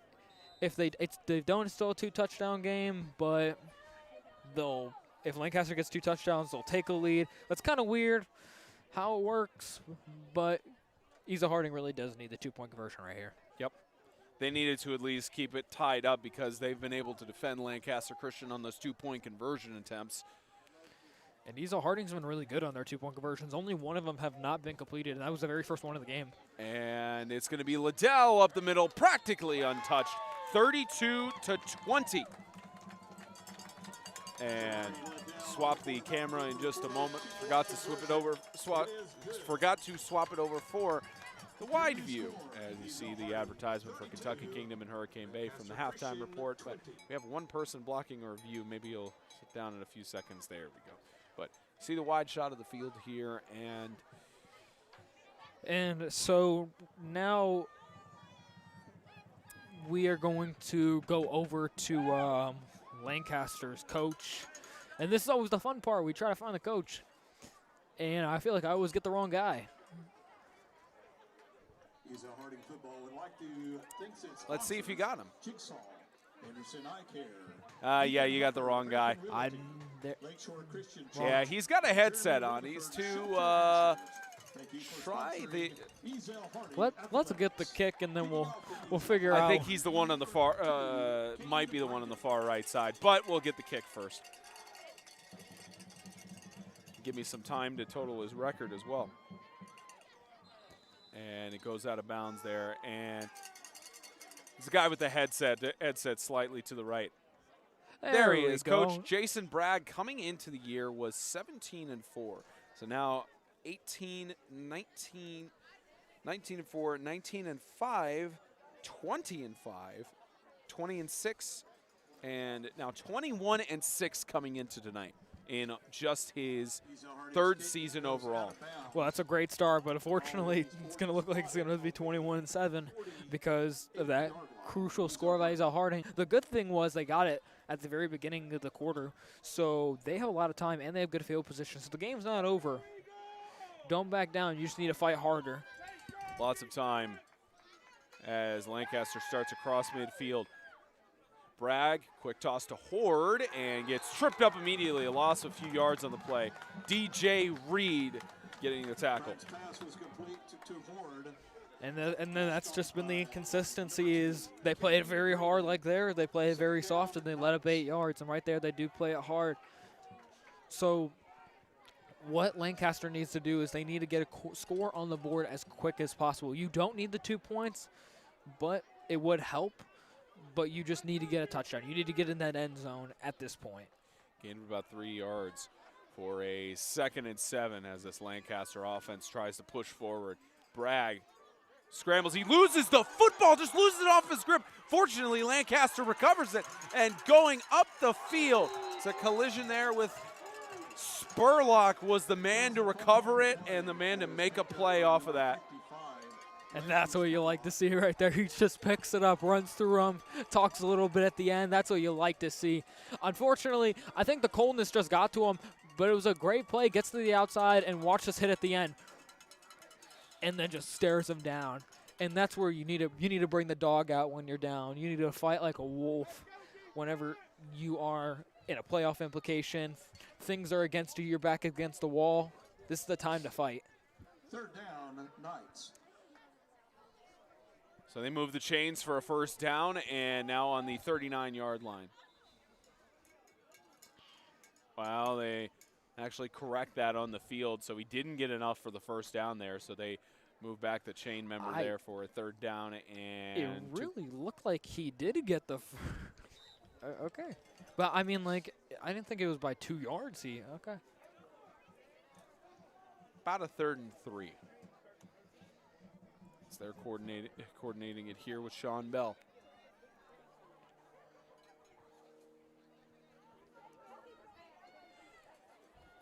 Play clock winding down for Lancaster. It's Bragg on a 3rd and 3. He's got the Pressure again as he cuts to the outside, and they'll move the chains for a first down. ball does not lie. He got the first down right there. And that's what they've been doing. What the pass rush that Ezell-Harding is trying to play against Lancaster just isn't working. What they're doing is they're either blitzing entirely around the outside, he's running it through the middle, or to the outside. Inside the 40, Lancaster trying to push it down the field. Bragg again, he's been pressured all night and barely able to get anything going. I'm going to say this in the best way I can. You cannot put two guys in the box against the quarterback, Deuce Bragg. You cannot. You cannot pressure two and drop back 5 people, or no, 6 people. Second down, Knights. Because, yeah, nothing might be open, but he's going to easily run it for 5 yards like he just did there. And he has no problem doing that. Lancaster has no problem getting an easy 5 yards there. And they've been doing that every single time they've got the ball. Now on a 2nd down and 5, Bragg, quick toss to Horde, and the Ezell-Harding defense knew he was coming. 3rd down. Pass was complete to And flags fly after the play. It's going to be unsportsmanlike on Lancaster there. He stood over him at the end. I believe they call that on Brett Marjama. Unsportsmanlike on the offense. It'll be a 15-yard penalty. Still 3rd down. Told you. They're beating themselves. They are beating themselves because Ezell-Harding's defense has been weak against this Lancaster offense. They're not playing it collected. They're not blitzing Deuce Bragg. And Lancaster has been throwing dumb passes. They've dropped passes that should have been a touchdown. Penalty markers that bring them back. Overtime or super tall snaps. And they stop it again. It looks like Bragg talking with Tidwell. Perfect time to us to go look at Coach Dustin McGee, who is right side there, the lone man who usually stands on the edge when he's coaching. He's 14-11 going into this season, including TSSAA. So if you total that up, it's now 15, 16, 17, 17-11, 17-12, 18-12, and 19-12, 20-12 technically with the forfeit. So 20-12 going into his 3rd season, including the TSSAA. So. Another bad record, and he knows how to close games, which is one of the scariest things about Ezell-Harding is. You saw how they closed that game in Fayetteville a few weeks ago. It's going to be a false start on Lancaster. Another penalty. Prior to the snap, false start on the offense. 5-yard penalty. Replay 3rd down. Move it back 5 yards. They are beating themselves. It's hard to watch. Apologize for those of you getting your ears blown out by that whistle there. No, you apologize to me. You're good. So now it's Spencer. You can say your line. 3rd and a quarter of the field as Bragg is under pressure, airs it out to the right. Nobody. Well, Horde was a little bit in the area, but almost looked like nobody fully there. And unfortunately, he's an ineligible receiver or defensive player for either team. He could have got himself his first career interception there. it's close. So now we're at 4th, and I actually want to count this.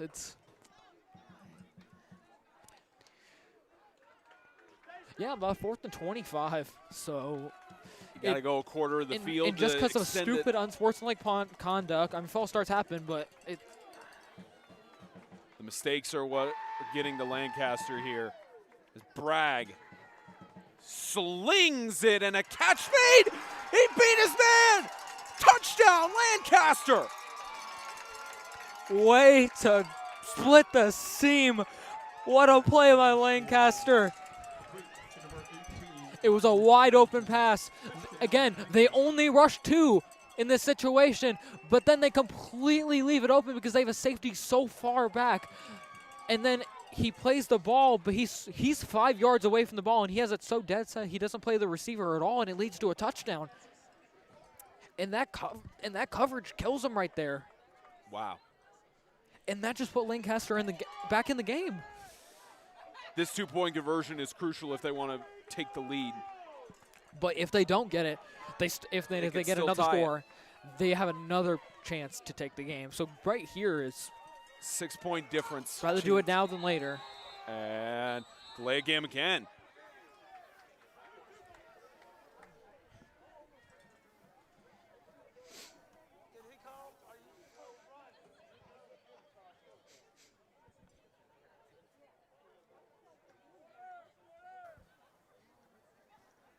We got delay.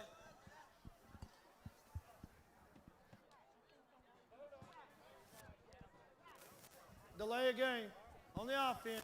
5-yard penalty. Took a little bit for Tidwell as he was discussing with his officials there, but they move it back.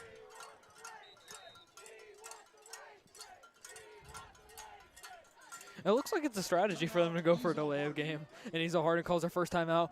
Well-strategized timeout to group over because I think they understand the crucialness of this 2-point conversion not going through for them. And McGee having a discussion with Tidwell here about, not sure what they were discussing there, but. Probably what took so long to, I don't know. So yeah, go ahead. So while we're at a timeout right here, let's go back to that play, actually, if we don't mind. Sure. We'll go back to the replay on that touchdown there. Because I understand why you rush 2 in this situation because it's 4th and 25. Deuce Bragg has no type of pressure, but I don't understand the coverage over top. He played it as if he was going to hit the receiver, as if he was going. So he didn't play the ball then. He played the receiver. So I misspoke there. But again, I don't know how it's like he missed. I don't know if he closed his eyes or what happened there, but that's crucial. They're back in the game. And a 2-point conversion will make it a 4-point difference. Bragg slings it and incomplete. They didn't make it. And it was there too. That's what happens when you pressure Deuce Bragg because they finally got the pressure through. He had to throw off his back foot right there, and he doesn't get the pass completed. And that's what I've been stressing is these blitz packages. When you're rushing 2, it doesn't work. Deuce Bragg does not do good under pressure, and we've seen that. So why not send 3 guys, 4 guys pressuring him, and then trust in your defense? You know, throw in a couple blitz schemes in there. See how it works for you. You're ahead in the game. If you trust your team in this far in the game, why not trust them to close out? The Kingdom.com Extreme Game of the Week is sponsored by Grace Point Healthcare, modern medicine the old-fashioned way. Grow, Live, Give, helping you fit all of the pieces together in your financial puzzle. Tennessee Heat Athletics. Visit TennesseeHeatSports.com. And by Jets Pizza of Springfield, Fort Campbell, Clarksville, and Goodlettsville. Let's get Jets. Spencer Thompson and Jack Hellwig bringing you the action here from Antioch. Really glad we made the decision to come here. Oh, absolutely. Of course, there was only one other game going on between Riverside and Providence, and of course, the student-led broadcasts by Ezell-Harding going on right now. They have some students running some equipment, and Jason Charlton on play-by-play up in the booth. And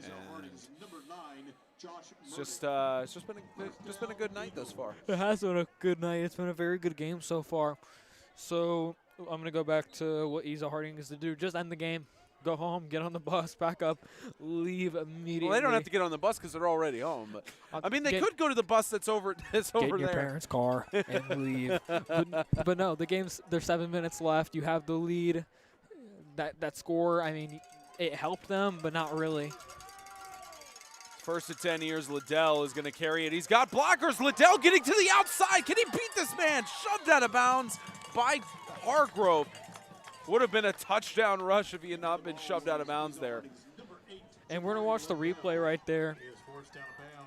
And it was an inside designed run, but the defender Lancaster get kind of confused. They start turning around as they're trying to collapse, and it forces him outside. And then it was a good tackle by Lancaster that forces him out of bounds. But now we're at a situation, clock's still running. They're now inside opponent territory, and you don't want them to bleed off a lot of time and score, because then you're out of the game. Another first and 10 on the 40.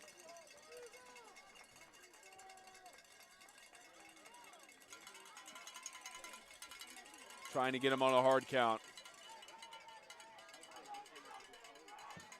On the 40. Coleman.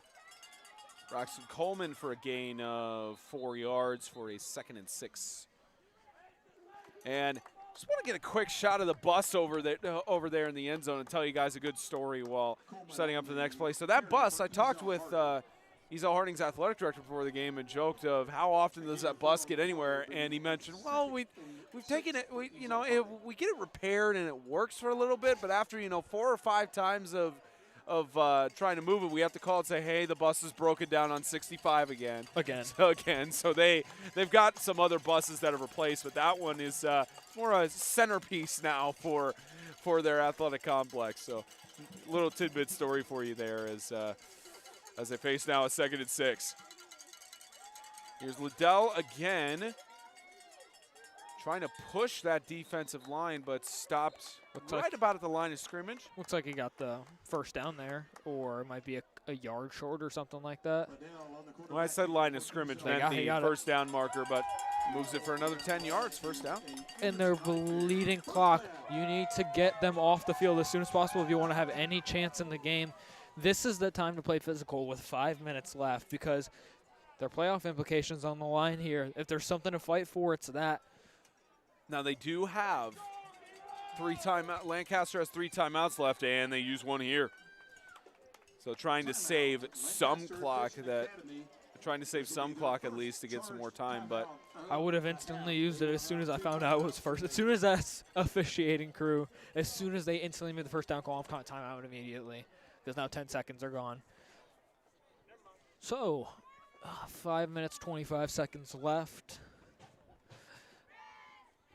What Ezell-Harding has to do in order to close the game, either just keep running out the clock and force Lancaster to use their timeouts, or honestly just get a score, because then Lancaster was forced to make a very quick score. And you know what would happen, because it's happened so many times this game, I can pretty much call it like clockwork. If Ezell-Harding were to score this play, they would go for the onside kick. And I don't get why, but probably I don't get it, because the kicker may not be able to boot deep, or he may be able to try a squib kick. But a squib would be better than the onside. I mean, the onside's not even going the 10 yards most of the time, and it's risky. And now first and 10 on the 30. Carry to the left. They stop it there. Rush there from Liddell. Great tackle right there by Spurlock. I mean, he just blows up that left side right there. So what you're going to actually want to look for right here, you can see it's a shortened field because he was tackled there on the left side, so the ball is more towards the left side of the hash. So look for Ezell-Harding to maybe go for an outside rush on the right side, favoring more towards the sideline, another outside run in order to spread out that field, because it's favoring them. See, they only have 1 defensive back over there on the right side. They have 2 rushers coming in from that left right there. Just be wary of that right side, because if they get something, it's going to be huge. 2nd and 6. Jamari Liddell to the outside. He's going to get the first down and a little more inside the red zone. Sometimes I feel like I should switch my major to coaching, because you could see that coming from a mile away. it's an easy call. You have the blocking there. It's man-to-man. You've been winning the athletic race the entire game. You see the extra guy on the left side. You're like, oh, I have the bigger field on the right side. We're beating him on the outside, and they get a first down. And now the clock just keeps winding down. It's a great play there great play call right there by Ezell-Harding, and that's why they're so good at closing games. Bragg has 2 timeouts to work with as they keep it close here in Antioch. Winner will host a playoff game next week. Loser will travel on the road next week to Christian Community. Winner hosts Lighthouse Christian. Ezell-Harding continues to run it down the field. Here's Liddell again up the middle. He's finding an opening, finally brought down after a gain of 6. And now, at least in this situation, it's a second down, but the question for Bragg is, when do you start using your timeouts? You don't want to use them right now because it's second down. It's in opponent territory. You haven't stopped them. You want to maybe call it on a third down, regroup with your guys, because they're going to go for it on 4th. So the thing is, you want to call it on a third down, regroup with your guys. Once you get that 4th down, call it one more time, and then say, this is it. This is the game. One final good pep talk, and maybe put your team in the game. Because you don't get it there, game's over. You did what you could. About 3 minutes left to go in the game and a 2nd and 5. And we have no scoring updates from the Providence Riverside game. We'll get you that as soon as we know it. As Jamari Liddell to the house! Touchdown! And Ezell-Harding may have just clinched a home playoff game. They just did. Nail in the coffin right there, folks. And what a great run right there. Breaks a tackle, powers through it, excels right through the gap. Touchdown Ezell-Harding. And looks like they're going to play from home at this point, unless Lancaster can pull out a magic trick. But that magic trick could come off the onside kick if they do it. Right now, it is a 12-point game. 2-point conversion makes it 14, and they could put their trust in Arrington to kick the extra points. However, it is they have to hope to stop them here, and Liddell pushes through. It's good. They've got that every single time except the first time of the game. Their 2-point conversion game is very strong. Lancaster's, not so much. 40-26 right now. And again, Ezell-Harding, they hosted a playoff game last year in the 2nd round. They're looking to host one in the 1st round. Although they would have to travel up to, as the number 2 seed in the South, they would have to travel up to South Haven if they were to win against Lighthouse the following week in a Battle of the Bell. But I think they could compete with South Haven, though. I really do. The way that they close games and the way that they play, because this game has only been close because of first half mistakes, because they played a great second half. Even, if they can touch up, because all the mistakes they've made are fixable, 100%. Like I'm saying, they can compete with them. They have athletic guys just like South Haven does. Ezell-Harding outscored Lancaster in the first half, 24-20, and now outscoring them 16-6 in the second half. Well, outscoring them in the second quarter because there was no score at all in the first. But in the first half, Ezell-Harding has just been on top as it is tipped off of the Lancaster player, and it's spotted at the 47-yard line in Ezell-Harding territory. So good field advantage for Bragg Company to work with. They've still got 2 timeouts, but this is a situation you've got to score quickly. Well, I'm talking about like 40 seconds because you only have 2 timeouts. So basically you have 2 plays where you can milk off clock or negate clock from being milked off. Let's say you're going to get the ball back. Best case scenario, minute, 10 seconds left. Best case scenario. So you have to get this ball in end zone now. And tossed by Bragg. Left side is a catch and out of bounds, so stop the clock after a gain of 4. That works right there, too. If it's not there, throw it outside, stop the clock. The clock is your friend right now, and you want to keep it around as long as you can. And we do have a final from Murfreesboro on senior night for Providence Christian, 28-22, as Bragg spins but is brought down. Val Buena gets the tackle he was looking for all night long. Val Buena finally gets that sack, and it's in crunch time, the perfect time. I don't know why he spun right there. Looks like he had room to scramble, but We'll see. They're taking a lot of time here to get this play coordinated with Sean They Bell. are. I don't like how long it's taking. They're taking way too long. They need to get something going. They've 10 seconds. Discuss. Bragg is getting pressured again. He airs to the right side and incomplete.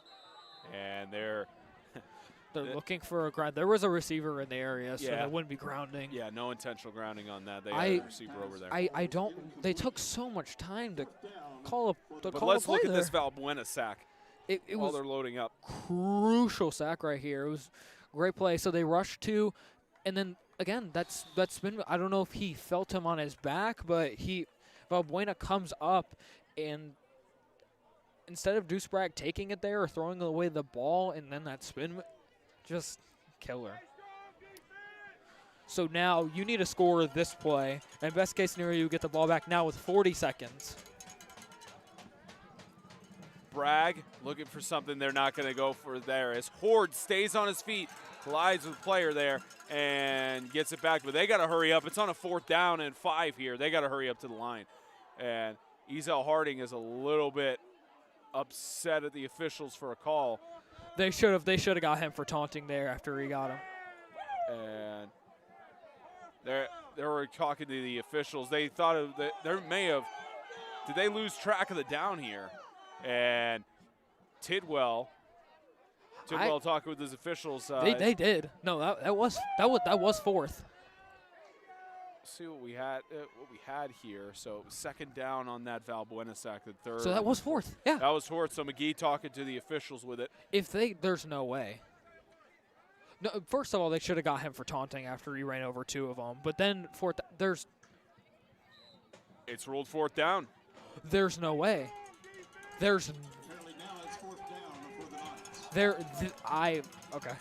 I'm sure that it'll be reviewed. I should have caught a replay in that previous play to view it. But Bragg now facing a 4th down and 5 as he slings it across and a 1st down for Lancaster. They'll stop the ball here. He got it, but it shouldn't have. That play should never happened. I'm so shocked that I don't know what to say. I know my job is to say something there, but I'll see if I could go back and view it on the stream here, and as they sling it to the end zone, incomplete. Bragg's pass falls incomplete. yeah, they're basically Lancaster now because they've milked so much clock off their own offensive drive. Now all you have to hope for is an onside kick recovery because the timeouts that you have and the amount of times they're going to go for it, they can milk off enough clock. The down indicator said third down on that previous play. It did? Yeah, the down indicator said 3rd down. I just looked at the replay and they switched it to 4th down. So good job by the officials keeping track there. As Bragg slings it to Horde, incomplete, out of bounds. But no. But the Valbuena sack was the play, and then they ran, and then he threw it out of bounds. So that was 2nd, that was 3rd, and then that 4th. That's what I'm saying. They lost track of the downs. Let me look back at it one more time then, just to make sure. No, I mean, what happened, what you saw was fine. But what I'm saying is the Valbuena sack, he threw it out of bounds, and then the check down. So that was 3 plays, 2nd, 3rd, 4th. So they got a free play there in a 1st down. That's why I am confused. As now 131. It's a 3rd down and 10. Bragg scrambling again, slings it across the middle, and another catch made. And it's another. He didn't Is have it ruled incomplete? It's incomplete. He didn't It's have ruled it. incomplete. Call on the field is incomplete. And sorry for resetting the score again. We'll get the replay there. And it's now 40-26. Accidentally pressed the reset on there. My apologies. And we'll get the call here. And a lot of Ezell's fan base upset because of that. Where's that thing? Here it is. But it wasn't. I mean, he didn't set his feet. He didn't take 2 steps. He gets it, goes down. That is close. He had 2 feet, but he didn't. No, he didn't have possession. Yeah, you can't. He didn't make a football move with it, which is what you have to do in order for it to be a fumble. You have to make that call in the field. And here's a 4th down and 10. Final hope for them as the catch is made. Incredible. Flags everywhere, and it's holding. It's coming back. Flags everywhere. We'll get it from Tidwell. Holding on the offense. 10-yard penalty. Replay 4th down. So they move it back 10 yards for that.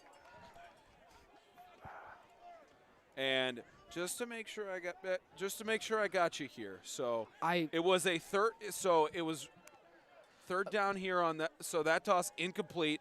Third down on the marker, and then that play. You're right. That's it what should have been. You're right. It didn't should have been a turnover. It should have been a turnover on downs. That's what I'm saying. The marker was wrong on the field. I'm like it was third down, but it shouldn't have been because they got it. Yeah. You're absolutely right. I was just looking back at it to make sure that you can't be perfect as an official. I will say that, but. Fourth down and a quarter of the field. Bragg is not under pressure. He slings it across, and it's almost an interception. But that's game. Ezell-Harding is going to host a playoff game. Well, there we go. Once again, ball doesn't lie. They should have got the ball back about 40 seconds ago, and now they finally do. They're just going to need this ball out and go home with a win. Listen, I don't know how you lose track. I mean, I don't know. You can call Tom Brady and ask him, but I don't know how you lose down to the markers. Apparently, the crowd was getting it. The coaches were. I don't know what the miscommunication was. That's tough. Well, imagine if Lancaster won this game. That would be the most controversial. We can't just because it didn't matter and because they didn't win the game off of that doesn't mean we can't treat it like that shouldn't have happened. Sorry about that. I didn't have the camera on, so I'm ranting, but it's. Sure, Ronnie Perkins and company will review that as Liddell is going to rush it to the outside, and he's going to get a first down. That's fully ball game. How about those spin moves by Liddell? And you can't wait to see him in the playoffs. And they're going to call time. Yep. Just don't bother calling the timeout. Let's go home. You guys played a good game. Timeout, Lancaster Christian Academy. That is their second charge. So if we actually want to do a little time lapse really quick, last time they went to, talking about Lancaster, they went to May Flanders Field. Earlier this year? Yeah. The score was only 18-12. 18-12, and Deuce Bragg actually was out that game. So it's not like it's an impossible task. They haven't won there since how long? Never. They are 0. So 2018, they went to May Flanders Field. I believe twice. They're 0-4 at May Flanders Field. Yeah, because they played them in the regular season. But it's a close game. It's still an opportunity. It's just about I don't know what it is that field, but they have opportunity to win now because it was a 4-point game without your starting quarterback. Now you have them. I'm sure Coach Flanders and company are preparing for what is going to be a very interesting first-round game, and there will be one more knee down here, and that will do it here in Antioch. And we'll get you the post game in just a few moments. Clock is not running on the scoreboard for the fans here, telling them to run the clock. Oh, it was because the timeout was called by Lancaster. Again, why just yeah, the fans Some we want to go home. Saying I want to go home, but it's cold. It Let's happens there. But. Let's shake hands. Let's get this interview going. 54 seconds left to go on the game clock, though. If something were to happen, it'd be the greatest miracle in all sports. But I don't think it's gonna. I don't think it's gonna happen tonight, guys. Here in Antioch, Tennessee. If anyone can pull it off, it's Deuce Bragg. No, professional athletes. you know how many there really could pull. I understand. Oh, goodness. Well, all in good fun, but now it's going to be another set of knee downs, and that's officially going to look like we'll wrap it up here in Antioch. And Lancaster, they're 0-4 at May Flanders Field, trying to make themselves go 1-4 and eliminate the runner-ups for the championship last year, and try to. It'll be tough because they will go to Franklin Christian if they win, but it's. And that's the game right there. Yep. Looks like they're. And for Ezell-Harding, they're gonna dab up really quick, and then they're gonna do the knee. Yep. And for Ezell-Harding, Ezell-Harding will have a Battle of the Bell for 2020. They host Lighthouse in the playoff game next week, and Lancaster Christian travels up to White House to collide with Christian Community. Let the scoreboard wind down. The final score, 40-26. The Eagles get it done. We'll show you the finalized playoff bracket in a little bit. We'll get an interview with Coach Dustin McGee Thank you for watching the Kingdom.com Extreme Game of the Week. We'll be right back.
Sir Tom said I'll be joined Dustin McGee and 40-26 as you see the players celebrating that they are going to host the Lighthouse Christian School Lions next week in the TSIAA quarterfinals. And Lancaster Christian, of course, taking the loss, unfortunately.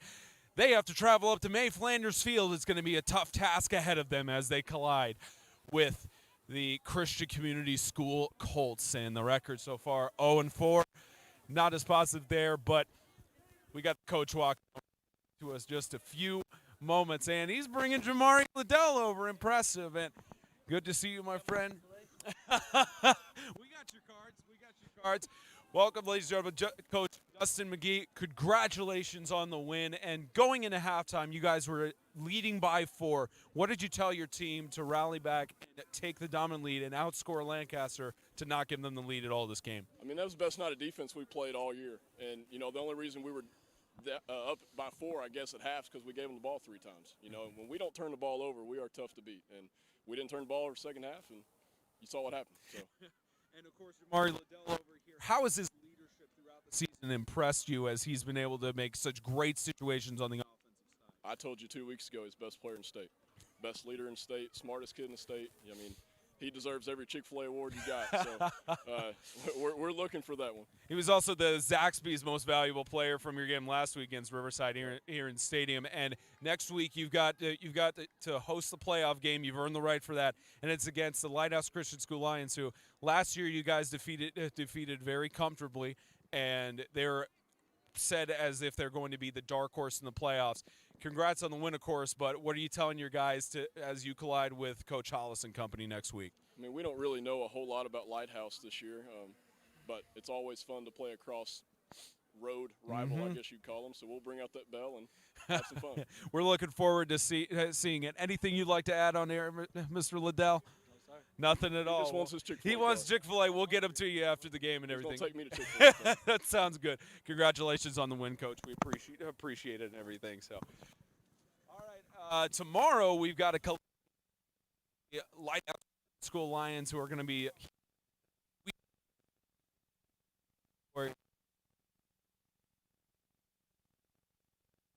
As you could see, this at Christian Community, Christian Academy wins that game. They'll travel to Academy.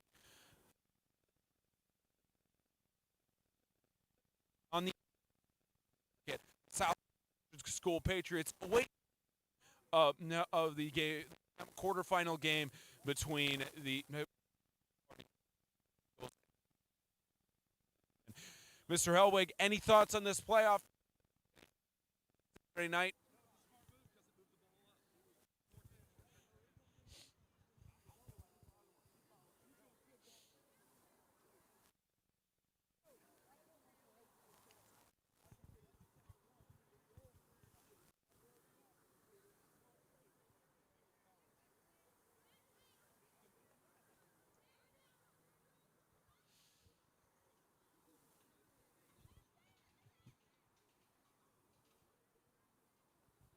And that's going to wrap it up here for Antioch again.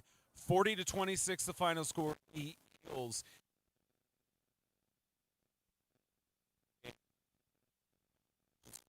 Next week. Again, James and I will be live at noon tomorrow from Bowling Green as the Warriors host the Lighthouse Lions. For Jack Helwig upstairs, for James Shannon, our producers back home, I'm Spencer Thompson. Thank you for tuning in to tonight's Kingdom Extreme Game of the Week. We'll see you tomorrow afternoon for Lighthouse and Bowling Green. All right, I'm on my way.